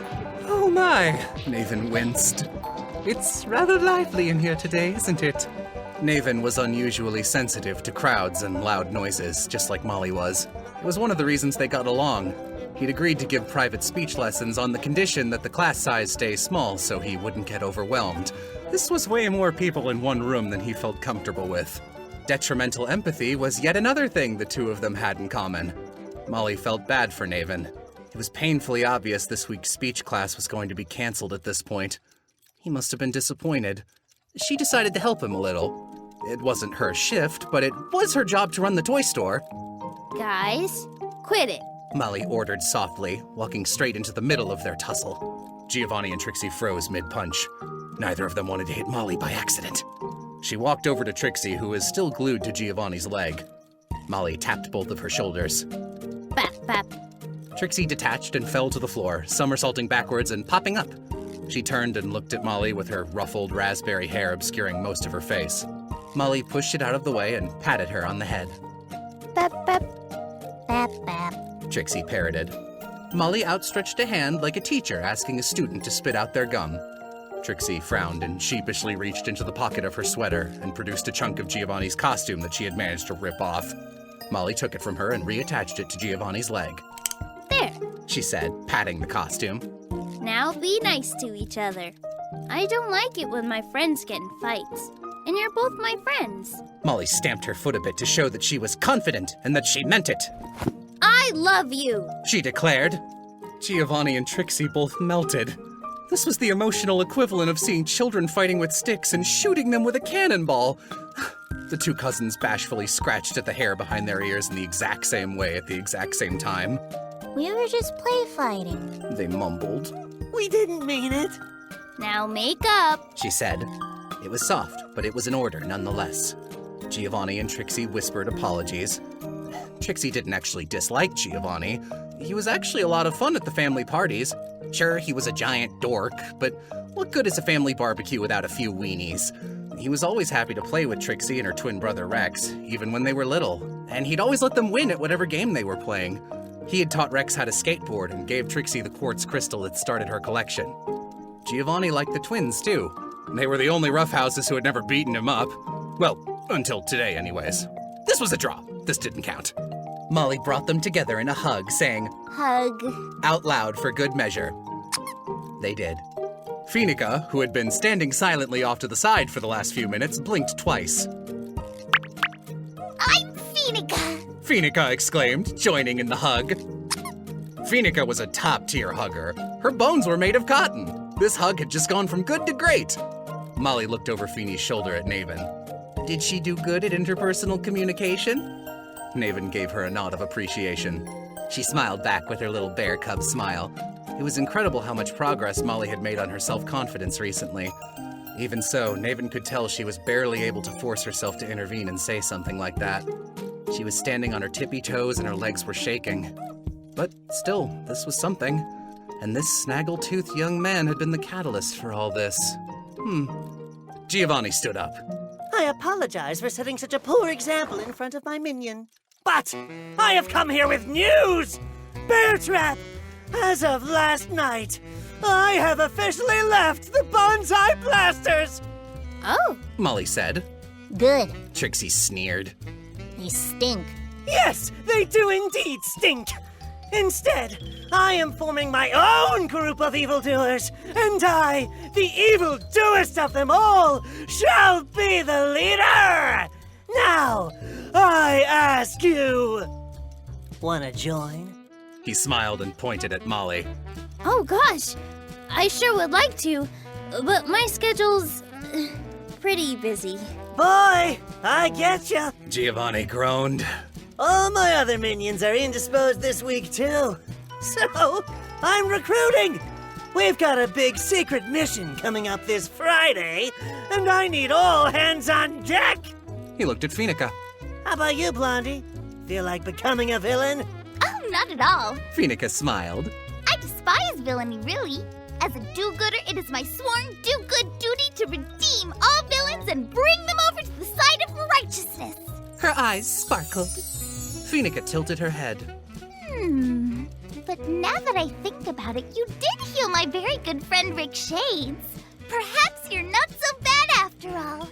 No, I am. How dare you? No, there is good inside you. I can feel it. I have a sense for these things, you know. Giovanni looked at her like she'd just thrown his pet dog into the sea. Perhaps I shall join, in order to save your mortal soul. Besides, I can't say no to a fun team activity. Phoenica beamed. Giovanni turned towards the other two. Bear Trap, Trixie, I know that you two are pretty metal. What are you two rectangles doing hanging around this square? She's rich, Trixie explained. Gotcha. Well, I do need cash for my new organization. How would you feel about funding heinous acts of villainy? Very bad. She smiled. Feeny, come over here for a second, said Molly, wrapping an arm around her. Okay. Molly led Phoenica over to a toy plastic table and sat her down in a brightly colored chair so they could talk business. What if I told you could get in on the ground floor of an exciting new startup? Oh boy, buzzwords! That sounds good to me! Here, have $5,000! Phoenica unzipped her purse and went to hand the money to Giovanni, but Naven stopped her. He looked at Molly and softly shook his head no. But Naven, she pouted, coating her voice in honey. You taught us that when you can't come to an agreement with someone, it can be a good idea to change your word choice. Yes, and you are using my lessons for evil. You didn't say that we couldn't use your lessons for evil. She noted. Well, I guess I didn't, did I? Yeah, teach, man. Trixie stood next to Molly like she was her lawyer. What were you thinking? I'm sorry. Well, now that that's settled, Giovanni said, pocketing Phoenica's money. On to the next order of business! Getting this man proper medical attention? Naven stared at the body still lying on the ground. They had been talking around Rick like he was a campfire. No! Giovanni grinned. He drank the liquid phoenix, he'll be up in a few minutes. This is way more important. Like I said before, in order to symbolize my new villainous beginning, I have taken on a new villain name, Vincent Murder! This name was certified very cool by the Cool Guy Council, as you can clearly see from this document. Giovanni took a piece of paper out from the utility belt that he was wearing around his waist and showed it to them. It was a handmade certificate with a note scrawled in pink marker that read, Yeah, that name is dope! Deuces and kickflips. President Johnny Cool Tacos. It was Giovanni's handwriting. So, what I need from you guys is a name that is equal to, or possibly greater than, Vincent Murder in terms of raw awesomeness! Awesomeness. The floor is open to suggestions. Trixie gestured towards her friend group. Kids at school call us the Neo Trio. Giovanni mused, turning the name over in his brain and tasting the words.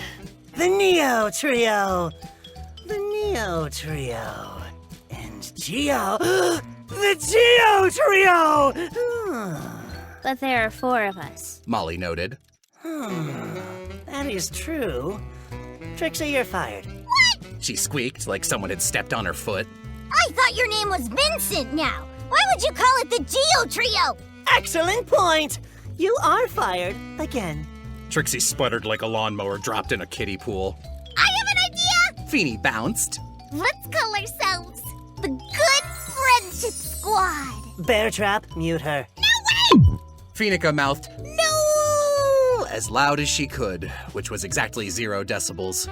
She scrambled around in her pockets, took out her phone, and tick-attacked a message onto the screen. Be nice to me!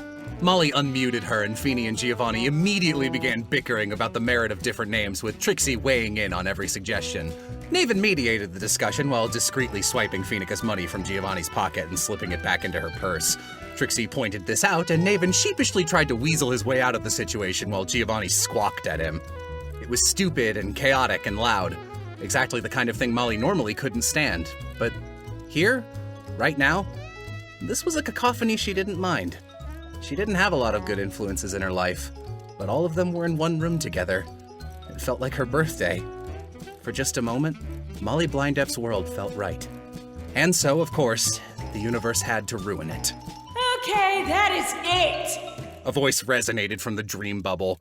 Its pearly shell rippled and Lorelai burst from inside, doing a very impressive triple somersault across the floor and popping up with her hands on her hips. What is going on out here? Wow! A witch! Giovanni pointed. One letter off. Trixie mumbled. An itch. Feeny nodded. Lorelai trotted over to them and held her bunny wand out in front of her. The bottom of the wand extended downwards into a full-sized birch staff and smacked angrily against the floor. You little squirts are being so loud that it's reverberating my whole dream bubble. How am I supposed to brew potions when you're all shaking the cauldron? Ooh! Giovanni whistled. You can make potions? Lorelai looked him up and down, not quite sure what to make of this new weirdo. Yeah, I can make potions. Why? Who are you? I am Vincent Murder! Up-and-coming supervillain. I just so happen to be a bit of a potion maker myself. Observe! He flicked out his hand and a sphere of roiling orange soup hovered in midair. Oh, what's that? A healing potion. He answered proudly. She waved her hands in a circular motion and a sparkling glass vial appeared, wrapping upwards along the outer edges of the potion and looping together to form a cute little bottle with bunny ears at the top. A cork appeared between the ears with a... Lori snatched the vial from the air, uncorked it, and took a sip. Oh, that's not bad, actually. What potions can you make? Giovanni asked. For the first time in a while, Lorelai smiled. Her front two teeth stuck out from under her lip just a little bit. Anything. Try me. Giovanni tapped his finger to his chin. How about a potion that gives me the powers of... a dragon! No! A phoenix! A dragon phoenix that breathes fire! And is fire! Molly fidgeted. Oh, right. Sorry, Bear Trap. Scratch that. Let's do... a gargoyle!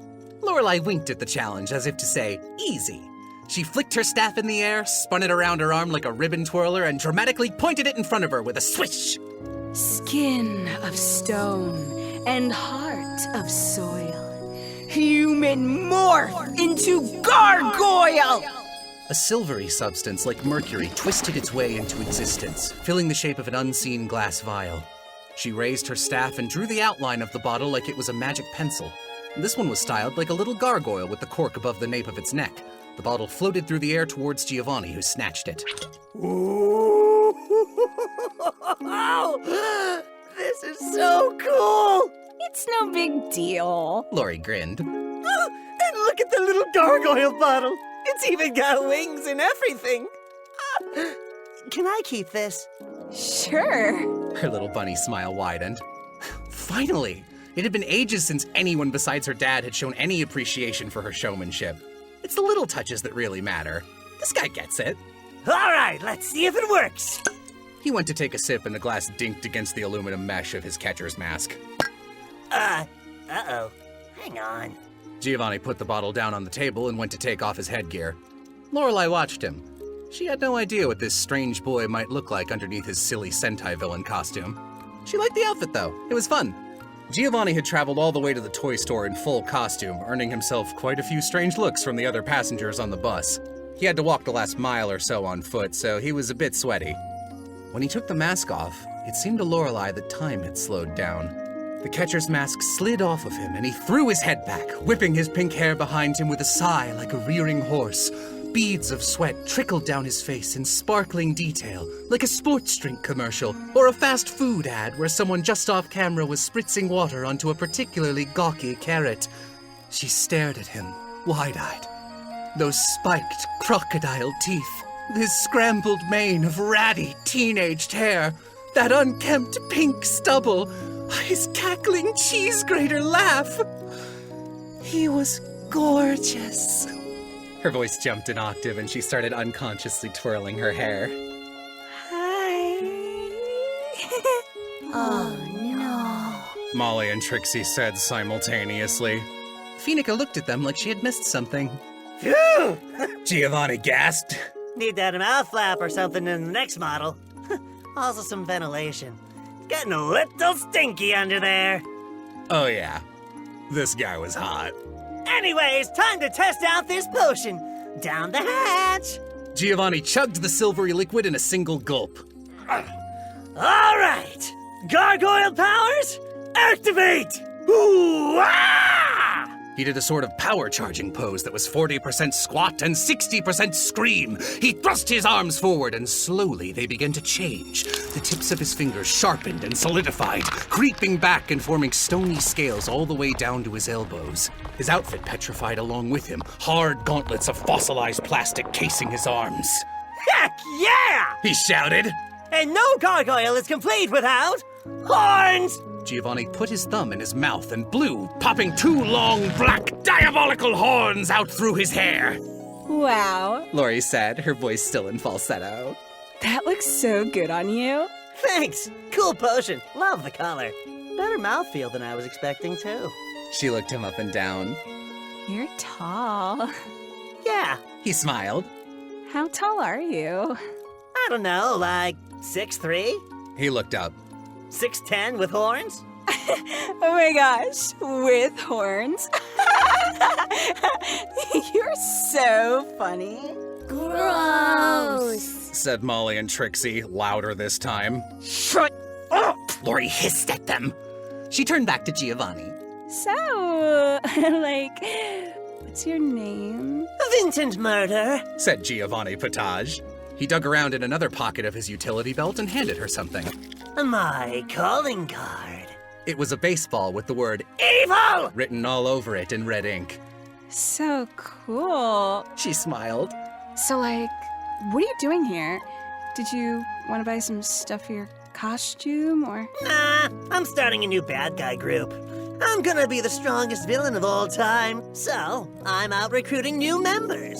Oh my gosh, I'm super strong. I could be one of your minions. All 3 little girls immediately began making wild no motions with their hands. Lori stepped between them and Giovanni. My epithet can pretty much do whatever. Oh, yeah? Well, normally I only accept recommendations from pre-existing minions. Let's check your references. He leaned his spindly frame past Lori. Bear Trap? What do you think? Molly droned, trying to think of the loudest way she could say no without sounding like a jerk. Lorelai looked between Molly and Giovanni. You know my sister? She asked. Yeah! Oh, you're her sister?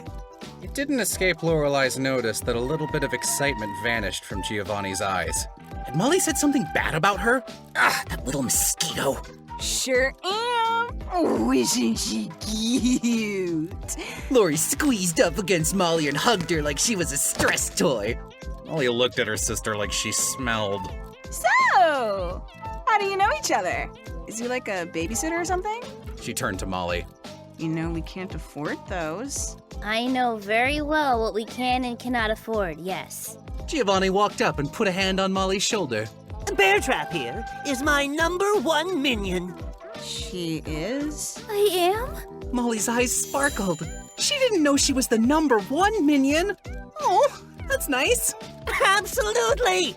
After all, Bear Trap's gonna help me on my up-and-coming secret mission. Though, I'm not sure I can discuss it here with so many non-villainous ears around. He glanced unsubtly at Phoenica. It is a secret mission, after all. Oh, I can help. Lori shoved herself in front of Molly. Like I said, I'm really strong. Giovanni played with the bottle in his hand and considered. Well, this is a top-of-the-line gargoyle potion! Easily the best and also only one I've ever had. But I think I'll leave this one up to Bear Trap. Bear Trap, what do you think? Should we bring her along? It's your call. Molly turned to look at her sister. Golly, what should I say? Yes! Lori hissed. What indeed? Gosh, I don't know. Molly tilted her head. I think that a good minion would be responsible and do their job. Or the dishes. Well, sometimes minions are too busy to do the dishes. Busy with what? Busy strengthening their creative minds. Minions were also supposed to be behind the register today. They were behind the register. Lori tapped her foot. They wanted to be in their room, but you said they had to be behind the register, so that's where they were playing today. Molly considered. I think I say no. Lorelai squinted at her little sister like she wanted to punt her into the sun.